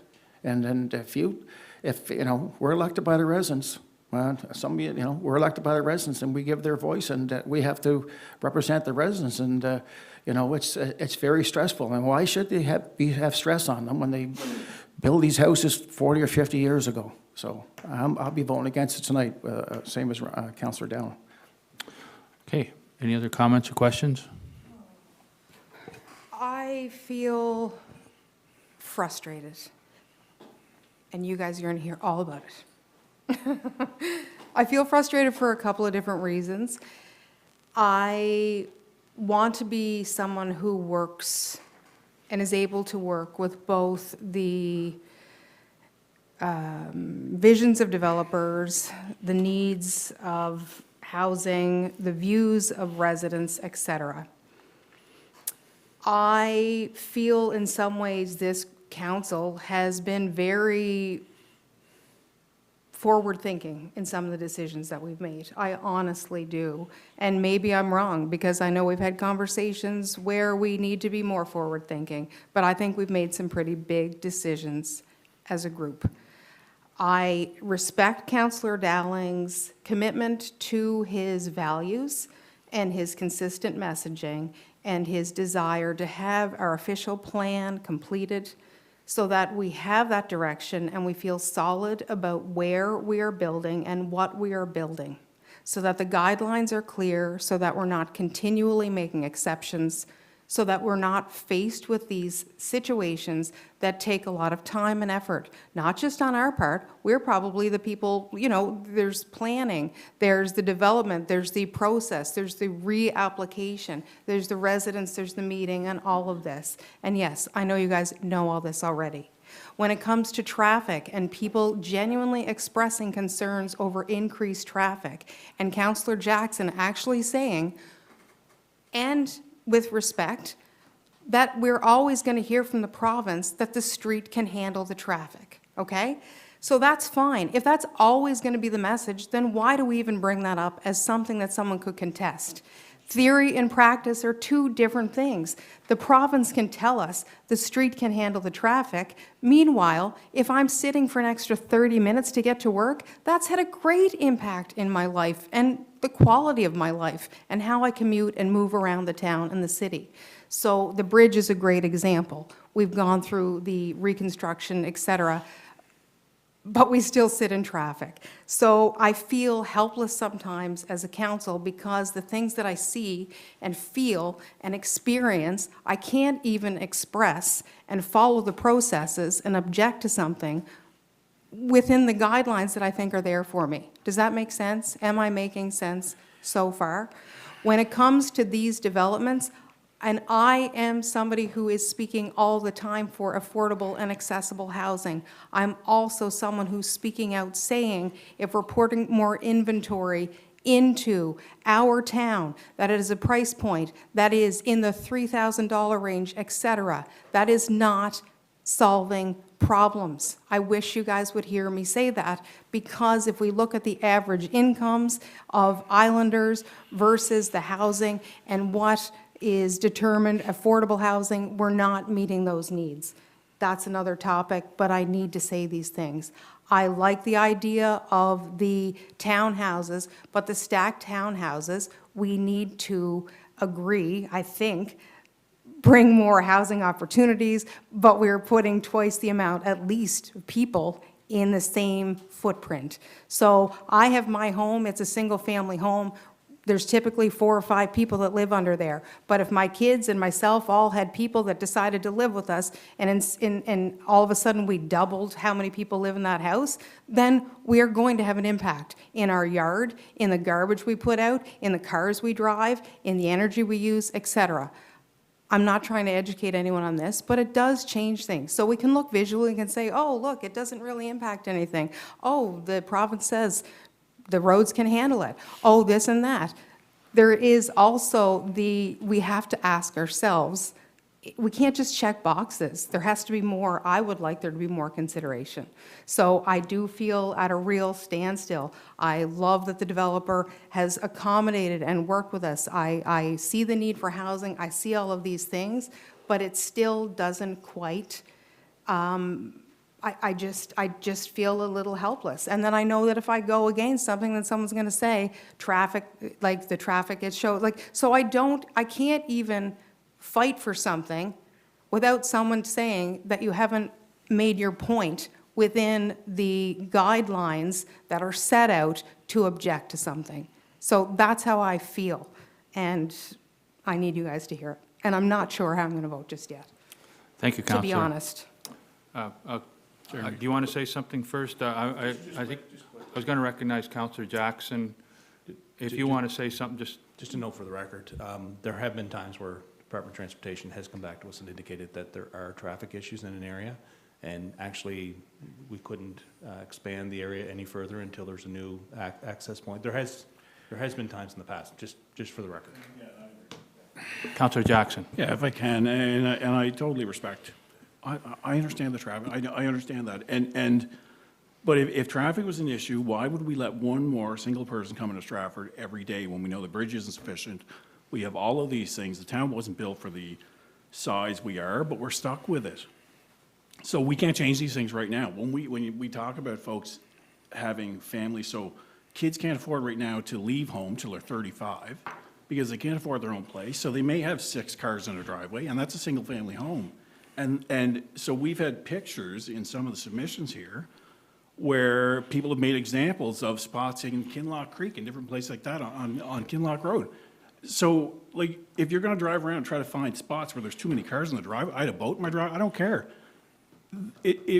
I can make a mess in a single family, I can have too many people there, I can set up a business, I can do whatever.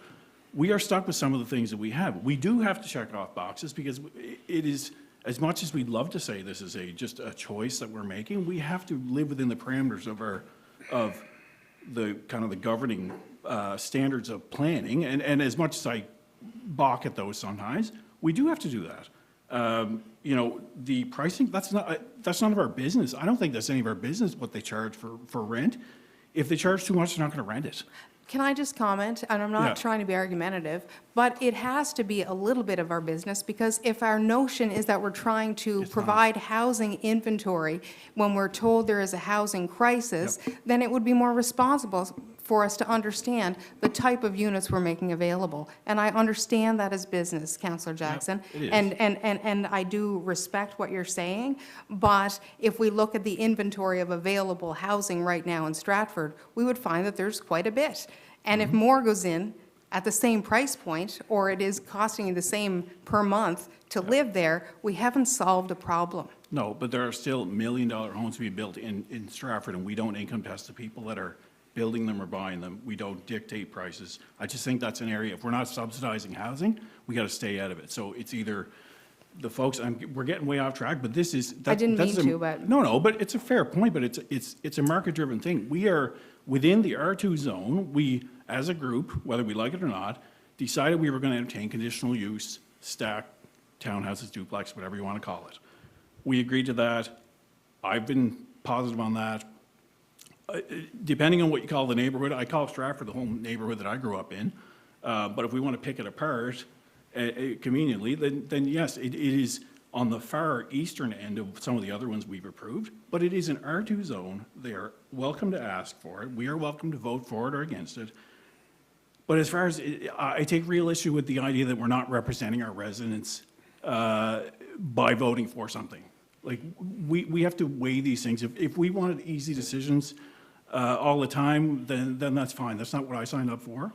We can still effectively represent the residents, but also help them to understand why we are entertaining an idea in an R2 next door to one that's an R1 that's a whole different ballgame. You're a homeowner, I'm a homeowner, and you represent as a homeowner. And this, if there was any respect here, to be singles, the duplex here be duplex on behind duplex and so on, and respect the residents of that area. Yeah. A stacked town housing, I know it's their stacked town housing in an R3, permitted. This area, the stacked town house is not appropriate. A stacked town housing is like an apartment with no hallways. That's what you want to, you know. And I respectfully So anyways, disagree. but I'll just say the residents do have, you're saying the residents, I know you only have 2 or 3 people that complain, but the residents, there's with 30 people here that voiced their opinion, and in this area here, and with Nightingale and Swallow, the street hasn't connected. Snow removal, we haven't even looked at that. Visitor parking, I don't want to go with visitor parking, if they have visitors in townhouses or the stacked townhouses, that's another thing. So traffic's going to be heavier, and there's going to be more people in this area, and it's such a small area. It's such a small area, and I'd like to see the street connect. I mean, the government should step up here and have that street connected. We're connecting over here in Goldsmith. That's extensions going around there, and that's going to development. I just got one small last comment, but I think one of the things that we asked the developer to do was to make this a more stable model for the area it's in. And to me, that's the word I've been hitting my mind the last month or so, is the word stabilization.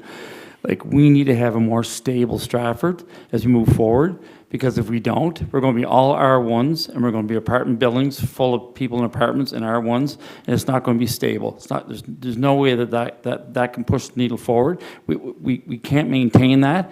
Let me just finish. And if you don't want taxes to go through the roof, then we can't have that model. We have to have a model that has townhouses, that has stackable townhouses, that has apartments, surely put in different places if we can help to maneuver that. But sometimes it's going to happen that you put a stackable townhouse, or let me finish, or townhouse inside a subdivision. I didn't ask for a golf course to go in across the street when I moved to Stratford in '94. There was a big field there and a nice pond on Moore's Pond. I don't say in the golf course, but the golf course has been an important part of Stratford. The thing is, we have to have a more stable model. If we're going to have our taxes where people can afford to come to Stratford, don't talk about affordable housing, talk about it being affordable that you can even get into Stratford and survive here. We need to have a stable model. I and agree we need we a have to stable have- model. Counselor, and I do respect, I agree we all have to have mixed use, but we don't go into neighborhoods and start picking them apart. I don't think these guys Leave are. the neighborhoods alone. I don't think they Leave the target this well- neighborhood to leave pick the- them apart. Excuse me, if I could, Counselor Jackson, and then I guess everybody's had an opportunity to speak here, and I'll ask maybe if you have a closing comment to keep it brief if possible. Okay, so Yeah, Counselor Jackson, you have the floor. And just on that, and like, I get it, and we don't want to cheese anybody off, but it does happen, and the only thing I try to do with that is to help people understand why I make a decision. And I've been clear with the folks that have had some reservations over this. The chance to talk about the zoning on this was when it was zoned as R2 in the beginning. We made a conscious decision to consider, we didn't say it's as a right, but to consider stacked townhouses in this area. And we're doing exactly what we said. We're debating whether each one of these has the merits to go forward. And so I was just saying, we're trying to be consistent in on how we're judging these. And I understand if people are not happy, we are not all going to agree. I do respect everyone's opinions on here, and the residents and the developers. We have to be able to respectfully disagree and move on with a decision. And I'm willing to do that. If folks are frustrated on council or in the neighborhoods, that's okay. As long as we're clear in our reasoning, I'm okay with that. Okay, any other Can I ask closing one more? comments, just briefly? Thank you. I'll do my best to be as brief as I can. In regards to planning that we've done in the past, we have often looked at that sort of kind of, and I'm not speaking your language, but that softening, you know what I mean? So that, what is the transition? So does this meet that, like that stacked townhouse against the single family? Is there other places where a stacked townhouse would go then to a townhouse and then to a single family? Do you know what I'm saying? Excuse me, Counselor, this is R2, so we should be comparing, and maybe we can ask Mr. Ruff to give us that information, what a footprint and building height would look like as of right, as compared to what this model looks like. Exactly. That's what we're speaking about, I think. I think that's your point. Yeah. Well, I'll let you make my point then. Pardon? Sorry, I don't know, I guess. No, maybe I I asked think it the wrong way. you wanted to know, like, what was as of right and what is this model, how this model, conditional use stacks up to that. Is that basically what you're asking, or you're saying? Maybe I misunderstood. You can have a single-family home that's the size of a stacked townhouse, but the number of people staying within that footprint is very likely to be a lot less than a stacked townhouse.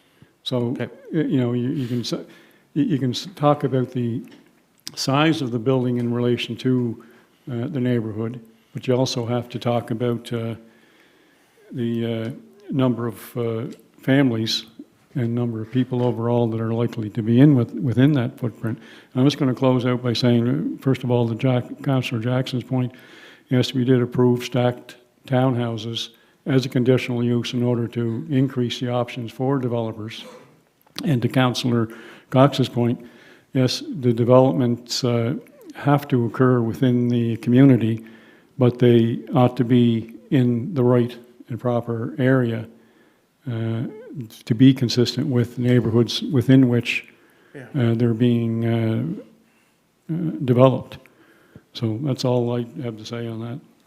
Okay, thank you. If it's okay, I'm going to call the question. Okay, sorry, Mr. McDonald. Jeff, Counselor. I think Councillor Chainwell did have a question for Mr. Ruff, and I don't know if that's been answered. I don't know. I just. I don't know, did you, Mr. Ruff, understand what I was asking? Yes, I did. So as part of the planning process, we did send an additional letter out with the revised one. And we did include some information. Some of the concerns raised, there's loss of privacy. Can you actually bring up the minutes? I'll show you what I'm actually reading. The minutes from our planning committee, it's under A, I believe, in the planning section.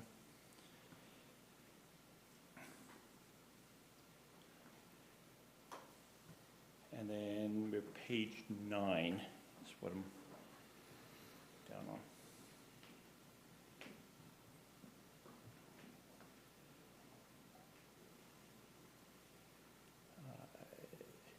Okay, so middle of the page.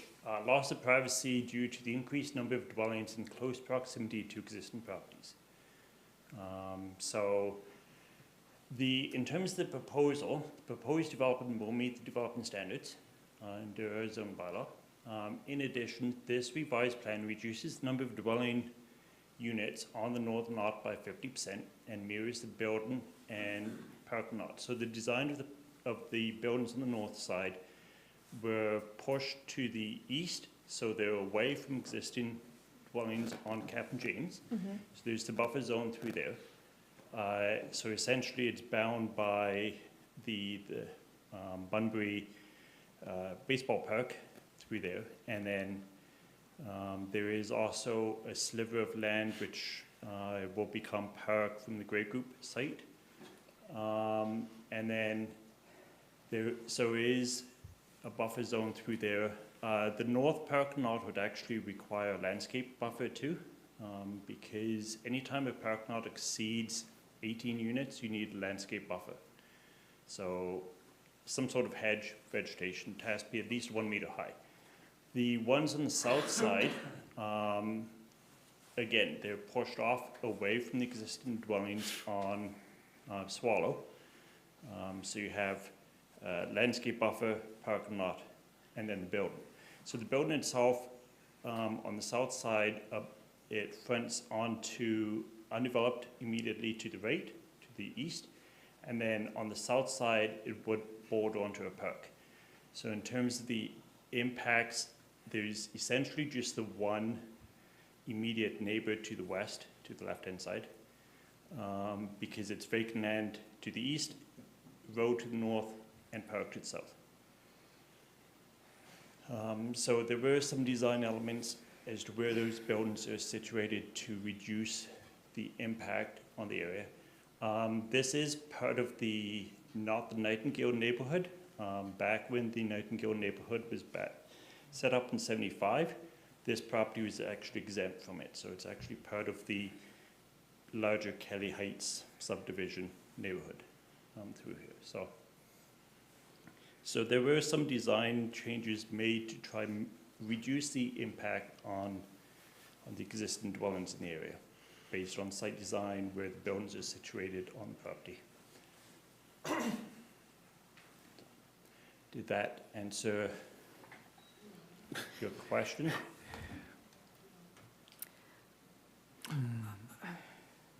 Okay, Yeah, no, it didn't. But I'm not going to keep going. I'm just going to say this, that going forward, I think that what I'm trying to convey is that the transition, we look at in other areas, heights of buildings and how it will, et cetera. So I'm suggesting that potentially, if we haven't already, that we look at not only the height of the building, but the density of the building and how it lands against what it's backing on. Does that make sense? And anyway, because a stacked townhouse inevitably has a bigger impact on a single-family house than regular or traditional townhouses. I can just one note on that. So the south lot in particular has a lot size where, in theory, you can get 7 townhouse units. Traditional townhouse units, maximum, or an 8 in a stack formation. So Is that as of right? not as of right. So townhouses, the only as of right townhouses are 3 units. So the south lot has enough space. It's 300 square meters per unit for a townhouse, or 250 per stack for a stack unit. So the south lot has a capacity of either 7 townhouse units or 8 in a stack formation. A stack formation results in 1 additional unit, but smaller building footprint. Because now you're only 4 units wide as opposed to 7 units wide. Okay, thank you. And just, if I might, Yeah, okay. before Mr. Ruff retires, so what I do understand is one of our committee members had asked that question, how many as of right units could be placed, north, south, and I understand that it was 12. So as of right, 3. So if a townhouse complex has 3 units, that's as of right. 3, yeah. Right, but from what I understand, when they added it all up between the north and south, they had enough space for 12 units as of right. So Yes. 3 units. Yes, yeah. And That is correct. what the developer is looking for here is 18. Yes. Yes, okay. Okay, with that, I think it's been a good discussion. I think everyone's had a chance to express their point of view on this. So I'm going to call the question. All those in favor? Aye. So 3, 4. Those against? 1, 2, 3. Okay, I don't like to have to do this, but I will cast the deciding vote, and I'll vote in favor of the development. So motion carried. Your worship? And I just want to make clear that the reason that I do is because the developer did make some efforts to mitigate the impact. The building footprint, the building height is the same as a single-family dwelling, and 36 feet and 1,350 square feet, so it's in the building footprint. So I don't think it'll have, and because of the separation by vegetation and because of the fact that Swallow Drive is currently a cul-de-sac, and the setbacks have been changed, the parking's been changed to mitigate, or to minimize the impacts on surrounding residences. I think this will have minimal impact on the residents in the area. And it is the kind of housing that we really badly need here in Stratford, and it will result, hopefully, in, as the supply increases, it will increase in more affordable rents and more affordable properties in general. So, but I want to make clear that I do respect the views of every councillor around this table, including those who are opposed, and I respect the input from the residents and their perspectives on this, but I just hope they understand that this is, in my view, the best use of the land, and it is in the best interests of our town as a whole. So thank you. All right, so you have another resolution, Councillor McDonald. Yes, Your Worship, it's in your agenda, it's 12I, PH 055-2025, DP 092-25 from JDLB Holdings, requesting a special permit use of a stacked semi-detached dwelling at 95 and 97 Smallwood Terrace, located on PID 117-8078. It's moved by myself as Chair of Planning Development and Heritage. It reads as follows.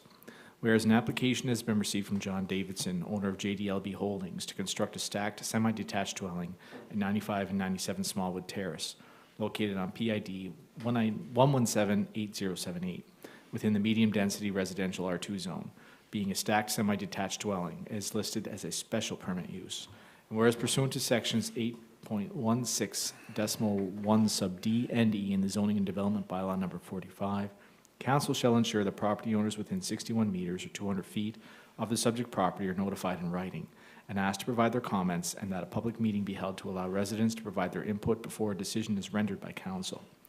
And whereas a public meeting was held on September the 29th, 2025 at 6 p.m. with 2 residents in attendance, This public meeting was live streamed on the town's Facebook and YouTube pages, and residents were given until 4:30 PM on October 3rd, 2025, to submit their comments. And whereas planning staff received no written comments from residents, be it resolved that council grant approval to the special permit application DP 092-25 from JDLB Holdings to construct a 4-unit stacked semi-detached dwelling located at 95 and 97 Smallwood Terrace on PID 1178078, subject to the following. 1, a detailed site plan with proposed drainage showing the information required under section 7.3.5 of the zoning bylaw. 2, a detailed servicing plan must be submitted for approval to the Stratford Utility Corporation. 3, prior to the issuance of the occupancy permit for the new dwelling, a final grading plan must be submitted and approved by the town of Stratford. And 4, all other relevant provisions of the town of Stratford zoning and development bylaw number 45 are met. This resolution bears the recommendation of Planning and Heritage Committee in an email poll conducted between October 3rd and the 8th, 2025. Seconder? Thank you, Councillor Jackson. Okay, good discussion.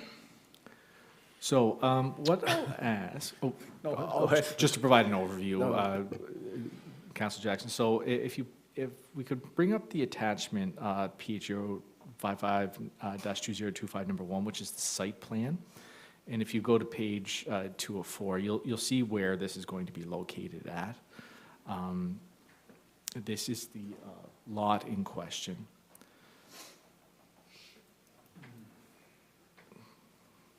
So this is the lot showing where this is going to be located, and it shows that there's going to be parking for, 8 parking spaces for the 4 units, which is more than the minimum required under our bylaw, which is 1.5 per unit. And you'll see from the building render on the first page what it's going to look like. So the next attachment that I'll ask that be brought up is number 3, which is the public meeting presentation, and I'm just going to call upon either Mr. Ruff or Mr. McKeegan. On page 4, there's a map of Smallwood Terrace located, and I'm wondering if you could just assist members of council in locating what specific lot we're talking about within Smallwood Terrace, and I think it's at page 4 of this attachment. And it's pretty small, I appreciate that, but if you could just indicate where we're looking at here. Yeah, we can. Essentially, can you zoom all the way in? So Smallwood Terrace comes off of Kelly Heights on the bottom side. It curls around, and it's actually on the second curve. So the curve that goes running up the screen, essentially it's that white. It's actually the only white block left. Essentially, that's where it is. It's on the inside of the curve. Okay. And Mr. Ruff, while you're there, correct me if I'm wrong, there's already a few stacked townhomes within this neighborhood? Yes. So there's currently one on the first curve on Smallwood. So the other white block to the left of the orange ones right there. Okay. So that was the first stacked townhouse one. So this will be the second one on Smallwood. The Kelly Heights Phase 3 behind it. So essentially anything above that purple line. There were, I believe, 4 or 5 proposed lots in there. Yeah. So there's going to be like one at the moment, which is currently up for rent. And then, so this is the second one on Swallow, and then there's a couple more in Kelly Heights Phase 3. Okay. So. And overall, how would you characterize the nature of the neighborhood along that stretch of Smallwood Terrace? So it's still, I think there's only 3 lots left that are empty, this being one of them. So there's a mixture of single semis and townhouses. So right across the road, there's 2 sets of 4s, I believe. And they're like rather wide buildings. They have the space to do it. So the proposed stacked semi has the same building footprint as a traditional side-by-side semi. And then it's a 2-story. So essentially it's the size of the building is not going to be out of character with the surrounding properties around it. Okay, so thank you. Those are my questions. And so, yes, Mr. Mayor, I'll just indicate I'm in support of this application. I think it suits the character of the neighborhood. It's gone through the process. There's no opposition noted whatsoever at the public meeting nor in any written comments. It's a proven design in that area, and I think it suits not just the character of the neighborhood, but the overall density profile of the neighborhood. So for those reasons, I'll be voting in favor. Any other comments or questions? Call for the question. All those, oh, sorry, go ahead, Councillor. Your worship, I'll be speaking in favor of this motion. And lest I sound ambiguous, given my position on the previous one, I'll point out that this particular application here is consistent with the neighborhoods, and perhaps even more importantly, there hasn't been any opposition by residents within the neighborhood. There are several similar type developments that have been put in place on this street, and that makes it in character with the neighborhood in my view. But again, the most important thing is that there's no residents opposition, and if there's no opposition, we have to assume favor of the project. Okay, any other comments or questions? I concur. I'll be voting in favor of this too. I concur with Councillor Dowling's remarks, sir. Okay. If no other comments or questions, I'll call for the question. All those in favor? Aye.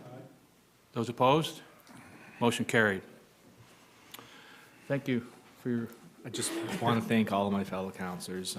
As always, we have a very spirited discussion on planning matters because it goes to the heart of what our community looks like and what it's going to look like in the future. Certainly, I always appreciate the debate, and I appreciate hearing all of the sides advocated for and against certain developments. Thank you to everybody. thank you, Councillor. Your Worship, before we move on from planning, can I just ask, in the spirit of getting out of here in time, can we have an update next month on where we're at with the short-term rental?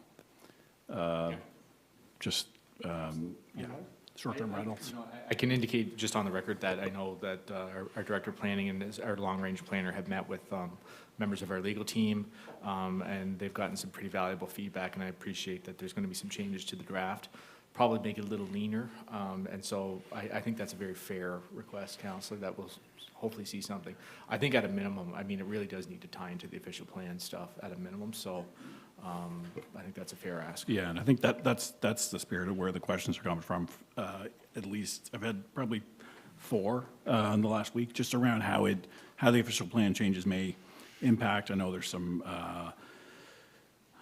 covenants and different things that are being examined in certain areas around how to get around some of these things. But I think, yeah, the sooner that we can provide some clarity in that, Mr. McKeegan's actually better. got some updates. Thanks, Tim. Thank you, I appreciate it. I just want to elaborate on what you had said, Councillor. During the meeting with our legal, we did is we broke out the short-term rental document, rental bylaw document, excuse me, into land use activities which we would address and regulatory framework which the province would address. So we are going to meet with Jody with the province and have a chat with her to see exactly what that means from her perspective from a regulatory matter and what they are going to be administering going forward. So as Councillor mentioned, it will be a leaner document because it'll be broken out that way, but it'll be easy for us to implement at the same time. Okay. Thank you.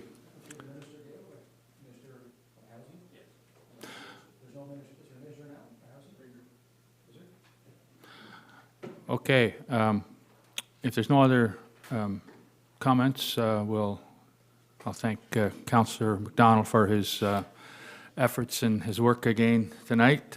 Again, you earned your money. So now we'll move on to, thank you, Councillor. We'll now move on to infrastructure. I'll ask the Deputy Mayor Gallant to give his report. Thank you, Your Worship. We met October 8th and administering your package there. So I'll go down to first, I'll read a resolution and B, paragraph B. The first resolution, the Town of Stratford resolution number INC 005-2025 supplement capital budget for Myrtle Street extension. Moved by myself. Whereas the 2025 town capital budget includes $75,000 for the extension of approximately 50 meters of Myrtle Street to allow the subdivision of 2 additional lots. And whereas the Department of Transportation requiring a turning cul-de-sac being incorporated in the construction for snow clearing operation, which was not anticipated and not included in the initial budget amount. Whereas a public tender was advertised and 4 bids were accepted as of October 1st here as follows. Chapman Brothers Construction Limit, $88,475.96. McKay's Backhoe and Trucking Limited, $88,979.16. And Birch Hill Construction, $102,156. Island Coastal, $115,000 and $467.27. And whereas the low bid of $88,475.96 exceeds the capital budget by $13,475.96 plus HST, be resolved, the supplement town capital budget of $13,475.96 be approved to increase the Myrtle Street Extension Project budget to $88,475.96. Thank you. Do I have a seconder? Second by Oh, seconded by Councillor Cox. Thank you. Okay, discussion. Any discussion? Any comments? I'm just amazed, because that Chapman Brothers, and good on them, are from up east. They're a Eastern PEI family business, been around for a lot of years, but they're so far away, but they can still come in. Yeah. You know, I'm just always amazed that how people, how these can be $25,000, $30,000 a I mean, everybody puts their own, you got to put your own expenses and whatever, and put the bid best you can. But I'm always amazed. This is pretty close, but kind of amazed how this all goes. But I just wanted to give a shout out to a Eastern PEI business. So, Okay. not that I'm Thank you. biased. Thank you for that. Any other comments or questions? I'll call the question then. Seconder? Who seconded it? Councillor Cox seconded. Oh, sorry. Yeah. I got mixed up there. Okay, we got a moved and seconded motion. No more discussion. I'll call for the question. All those in favor? Aye. Anyone against? Motion carried. Okay, we'll move down to paragraph C, another resolution, Your Worship. Okay. Number INC 006-2025, municipal strategic component of Canada Community Building Fund.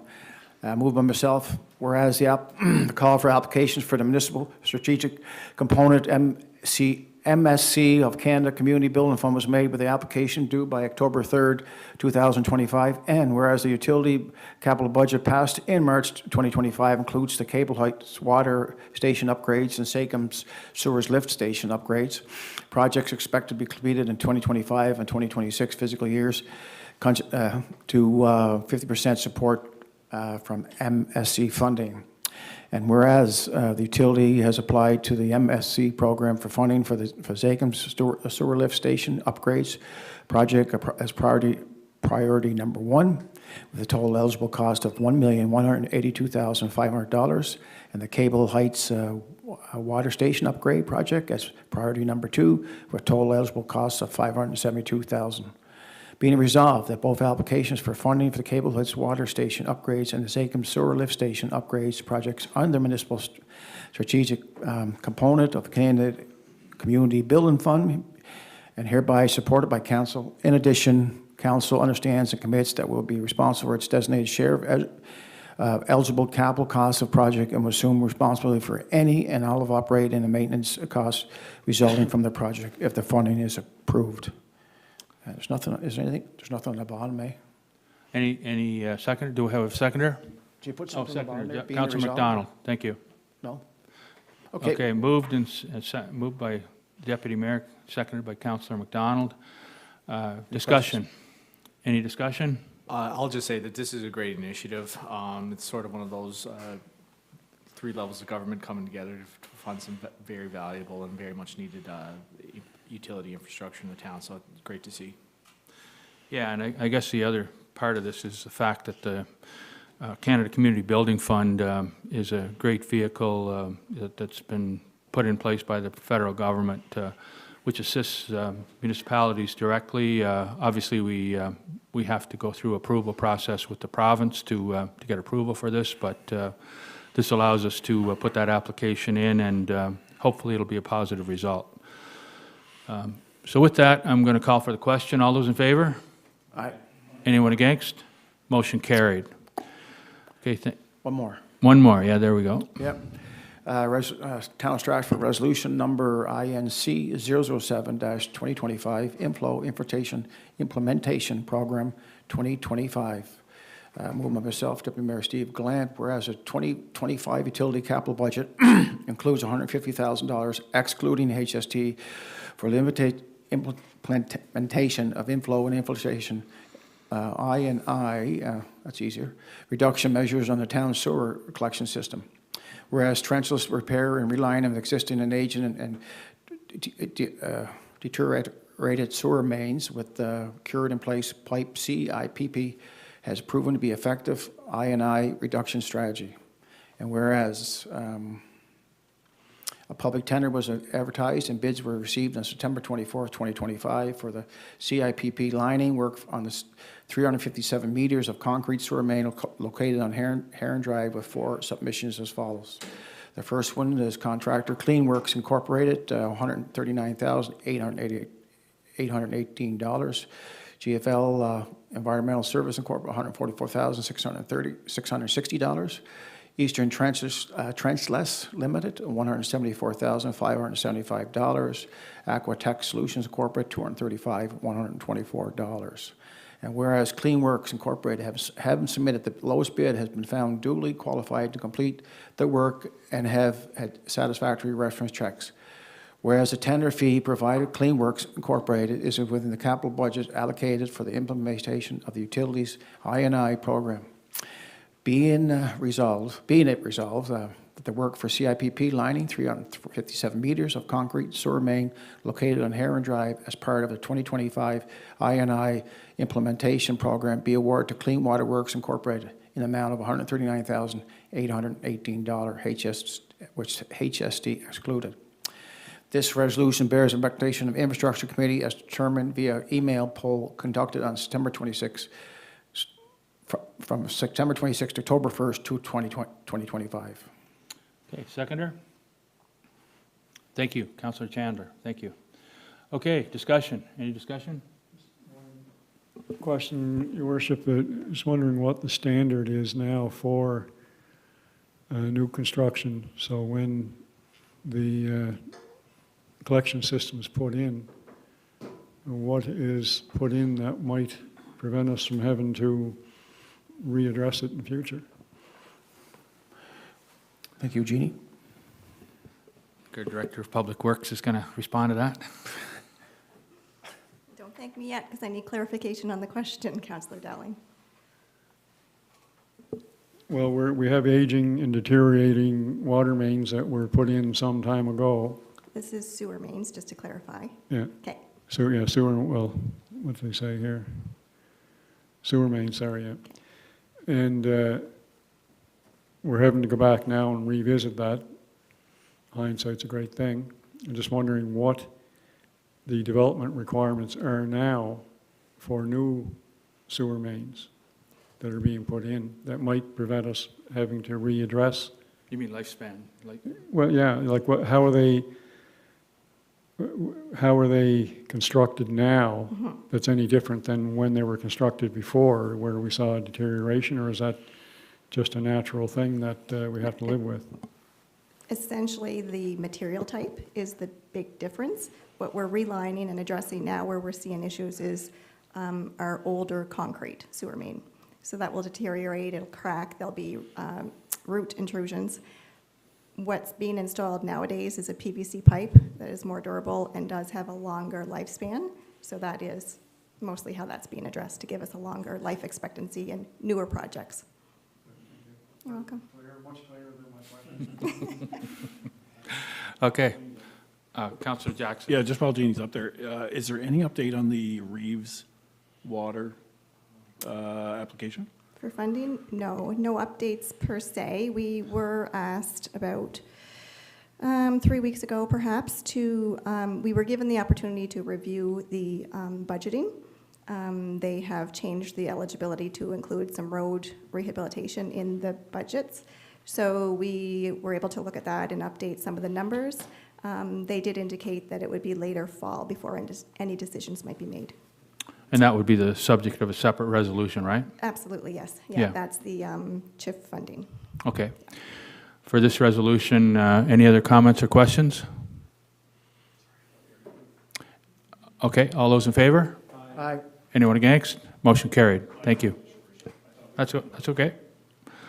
Okay, next item is, thank you for your report, Deputy Mayor. Thanks. Next item is Committee of the Whole. Anything coming from Committee of the Whole? No? Sustainability, I'll ask the chair of that committee, Councillor Jill Chandler, to give her report. Alrighty, as you can see, there's no report that's been included in our package as the committee just met on Monday. We did discuss updates on some of the sustainability projects, the community gardens, tree planting, etc.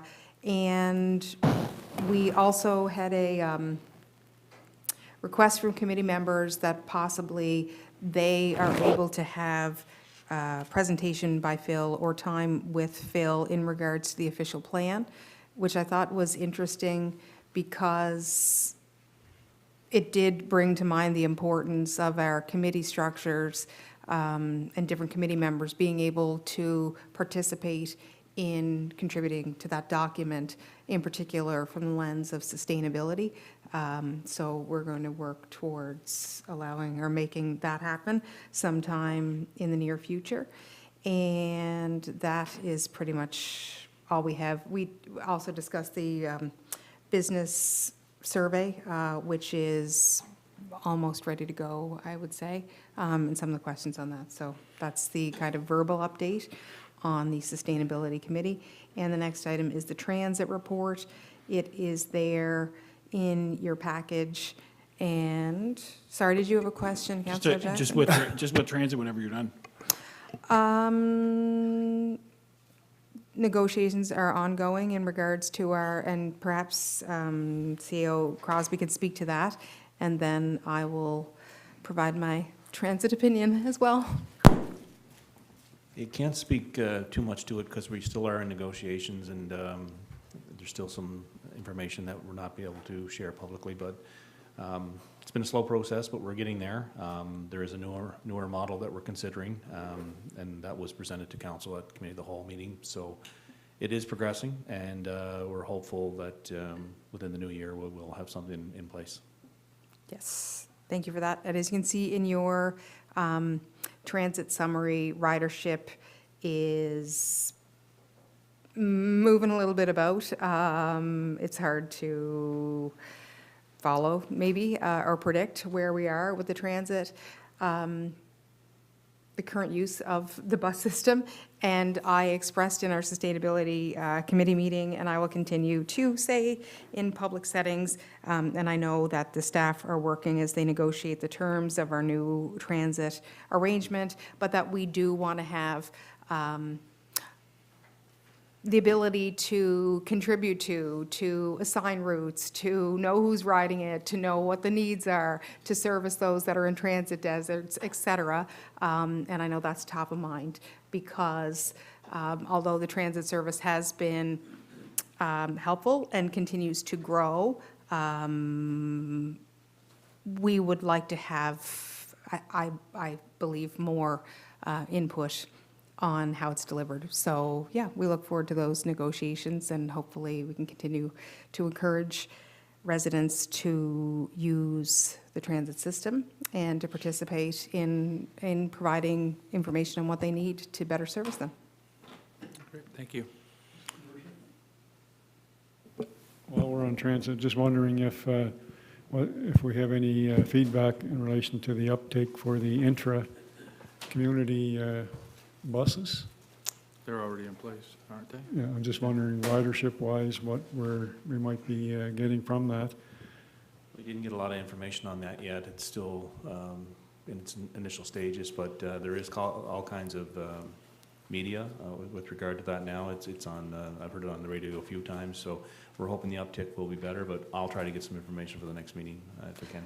Okay, Can thank I you. also just, Steph, I know that maybe the information that you see is more than the information we see, but because of the information and the way we see it in the number of total riders, it would be hard to disseminate what the uptick is in those specific additional routes, because we just see it on the whole. But maybe you see it differently. Actually, the information you get is what we see as well, but we can ask specific information to see if there is additional ridership coming from And- those routes, and they can, through the drivers and such, they can try to derive some of that information for us.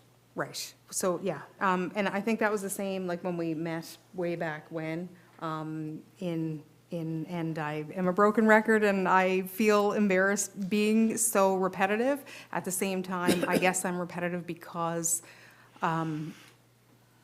we haven't obtained the information as of yet, despite asking for months and months and months, but we can't make informed decisions until we know who's actually riding it, when, and how.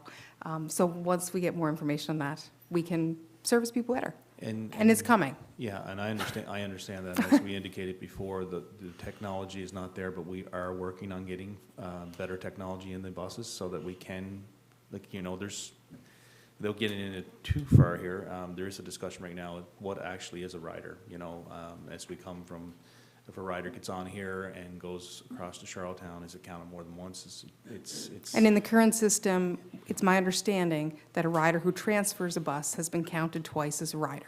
in some instances, and we are working on that with them now, and it's all gonna come down to how, you know, our percentage of the system is calculated in the future as well, so that's about as far as I can get into that with our Yes. transit negotiations, but I agree with you, but we are working on getting better technology that we can track ridership much better and answer those questions for you. But one could speculate, and just based on that people are using the additional routes, you know what I mean? And that was a shortfall that was addressed and implemented to allow people more freedom and flexibility to move within the town. But we don't have the Yeah. hard numbers. And hard as it may be to believe, I'm also a man of the people, and I do listen, and I did get some good feedback on the new routes from not only riders, but the drivers, but I think I'll wait and ask them maybe to send that through to the proper folks. I don't want to mischaracterize their feedback. I know there's been some growing pains with it, but always happy to hear from residents and help represent them. Thank you. Okay, and we do have a resolution as well, unless there's I other, think, Jill, I think there's a reception tomorrow in City Hall for 20 years, Jeremy? Yeah, tomorrow. Steve? Yep, Yeah. yep. 1 o'clock, I think. Yeah. 1 o'clock, yeah. I think that's right. Yeah. 20 years Just of transit, there's gonna be, we'll be there, the mayor and myself, and anybody else wants to join. But there's gonna be some recognition of the drivers and the operator, obviously. We wouldn't be where we are today without someone, you know, taking a step forward to put that in place. We've come a long way from the trolleys that were first there back 20 years ago. It'd be nice to have one of those as a vintage piece, but I don't think they still exist, so. But yeah, it'll be a nice celebration. Yeah. Yeah, hopefully they mentioned Bobby Dunn, who was there at the start, put a lot of long hours in to help make that system work. In an old Who's that? beat-up, Bobby Dunn, he's passed away, Oh, but yeah. he was Oh, yeah. an old beat-up Chevy van that was painted. Anyway, fond memories, 20 years, hard to believe. But yeah, I miss Bobby, but he contributed a lot to it. Thanks for that. Okay, Counselor, you have a resolution? I do. It is Resolution SC 001-0025, application with Trees for Life to the Federation of Canadian Municipalities Growing Canada's Community Cannabis Funding Program, and it is moved by myself. Whereas the nonprofit organization Canadian Trees for Life are seeking municipalities to partner in an application to the Federation of Canadian Municipalities Growing Canada's Community Cannabis Funding Program, and whereas the opportunity to receive funding from this program for tree planting is in alignment with the town's forest management plan and climate action plan to support biodiversity, climate resilience, and the urban canopy, and whereas the town has prepared the application documents for the joint funding opportunity and sufficient budget exists for the town's contribution to the project of $26,300.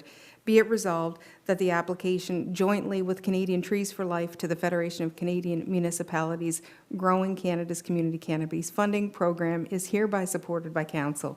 In addition, Council understands and commits that it will be responsible for its designated share of the eligible costs of the project and will assume responsibility for any and all operating and maintenance costs resulting from the project if the funding is approved.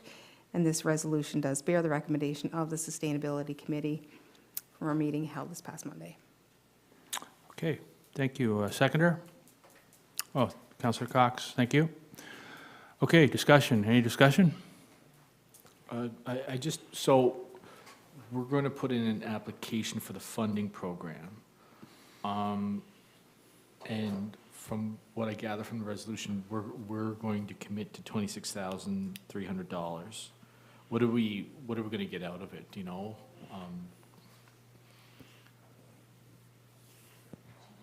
We're getting trees. Oh, okay. Yeah, I think the question you're asking is, if we put 26,300 in, they will match our contribution? Okay, so that's what we're applying That's for. right. This is just an application, but they need a resolution from council in order to support that, to say that we're able to put in our money, and they will match that if it's approved. Okay, and then once we apply, say we're successful and we get a matching amount, does it have to be to purchase trees? Yes. Okay, all right. Okay. But it'll be associated with planting the trees and other, resources they need to do that, so. Great. Just out of curiosity, what's our tree planting budget now? I'll have to, I don't have that right at the tip of my fingers, but That's fine. it's fairly substantial, actually. We Yeah. do plant a lot of trees every year. I know we've done giveaways. But they have a lot of tree planting programs that go along, but both staff and the sustainability portfolio are very good at getting funding to support that. So we usually, in this case, in most cases, double our money, so. Great, okay, thank you. And I would just, in the trees, like in the planting, we have had some really wonderful projects, like the Fullertons, the memorial. Yes, sorry, the Hero. I'm getting texts from my kids and we're ready to be done here. The Hero Project as well, there's been tree planting that has provided and will continue to provide shade in some of our outdoor recreational places, which is big. So the trees, they're multi-purpose. Absolutely. And they're also being turned into art in the ferry trail, just as a point of reference. Just the tenders and trees, Not new trees, Jeff. It depends on the value. Yeah. If it fits within our procurement policy, under a certain value, we can go directly to certain vendors. But if Okay. it's over a certain amount, we do tender it, yes. We follow our procurement policy. Okay. Okay, any other comments or questions? If not, I'll call for the question. All those in favor? Aye. Those against? Motion carried. Thank you, Councillor. Okay, we'll now move on to intergovernmental affairs and accountability, and I believe that's your file as well, Councillor Chandler. It is my file. I do not have a report at this time. The committee was scheduled to meet this week, and the meeting has been rescheduled. So no update there, other than the items that would have come from your report and CAOs in regards to those conversations and whatnot. So I'm all done. Okay, thank you. All right, now it's time for inquiries by members of council of anything about the town that anyone would like to inquire about. Anything pressing? That was just a small discussion on how popular Cotton Park's becoming with donations to the park itself. Maybe we can talk about it as a committee of a whole. I know there's people getting married, weddings and photographs and stuff like that. It's becoming very popular. It'd be nice to not put an amount on it, but just put a donation to, we can always talk as a group, as a committee of whole, and figure out how we go about that. I was just trying to sort with all the positive comments with the Cotton Park Trail and Cotton Park itself, and a little extra cash always helps too. I think it's a great idea, Deputy Mayor, and I noticed our CAO is making notes, and I hope we will add that Yeah. to our next discussion at Committee of the Whole. Yeah. And I'm sure it'll be really positive. Yeah. That's a good idea. Okay, any other inquiries by anyone? Okay, if not, we'll go to other committees, and Stratford Seniors Complex, that's chaired by Deputy Mayor Gallant. Senior Steve Gallant. We had a meeting last month, and a full turnout. It was great, really great. And here's some of the topics. The senior complex sign was scraped and repainted, which is nice, up in Glen Stewart there. A drywall was repaired in the furnace room. A handrail was installed on the patio steps that lead to the lower parking lot. It was great to see that for people walking up the steps and so on. And Chris is working with the contractor to extend the railing from the patio all along the walkway to the lower parking lot. Chris is working on getting price. Chris is a town of Stratford employee, getting price to replace remaining patios and patio stones and concrete pads. Staff and the management committee are reviewing the management committee policy for potential updates. And then currently, right now, we have 29 people on the waiting list, and that's my report for the month of October. Thank you. Any comments or questions on the Deputy Mayor's report? Okay, thank you for your report, Deputy Mayor. Thank you. Okay, we'll now move on to appointments to the committees. No appointments, no proclamations. Any other business anyone would like to bring to the floor at this point? If not, I'll entertain a motion for adjournment. Okay, we're now adjourned. Thank you.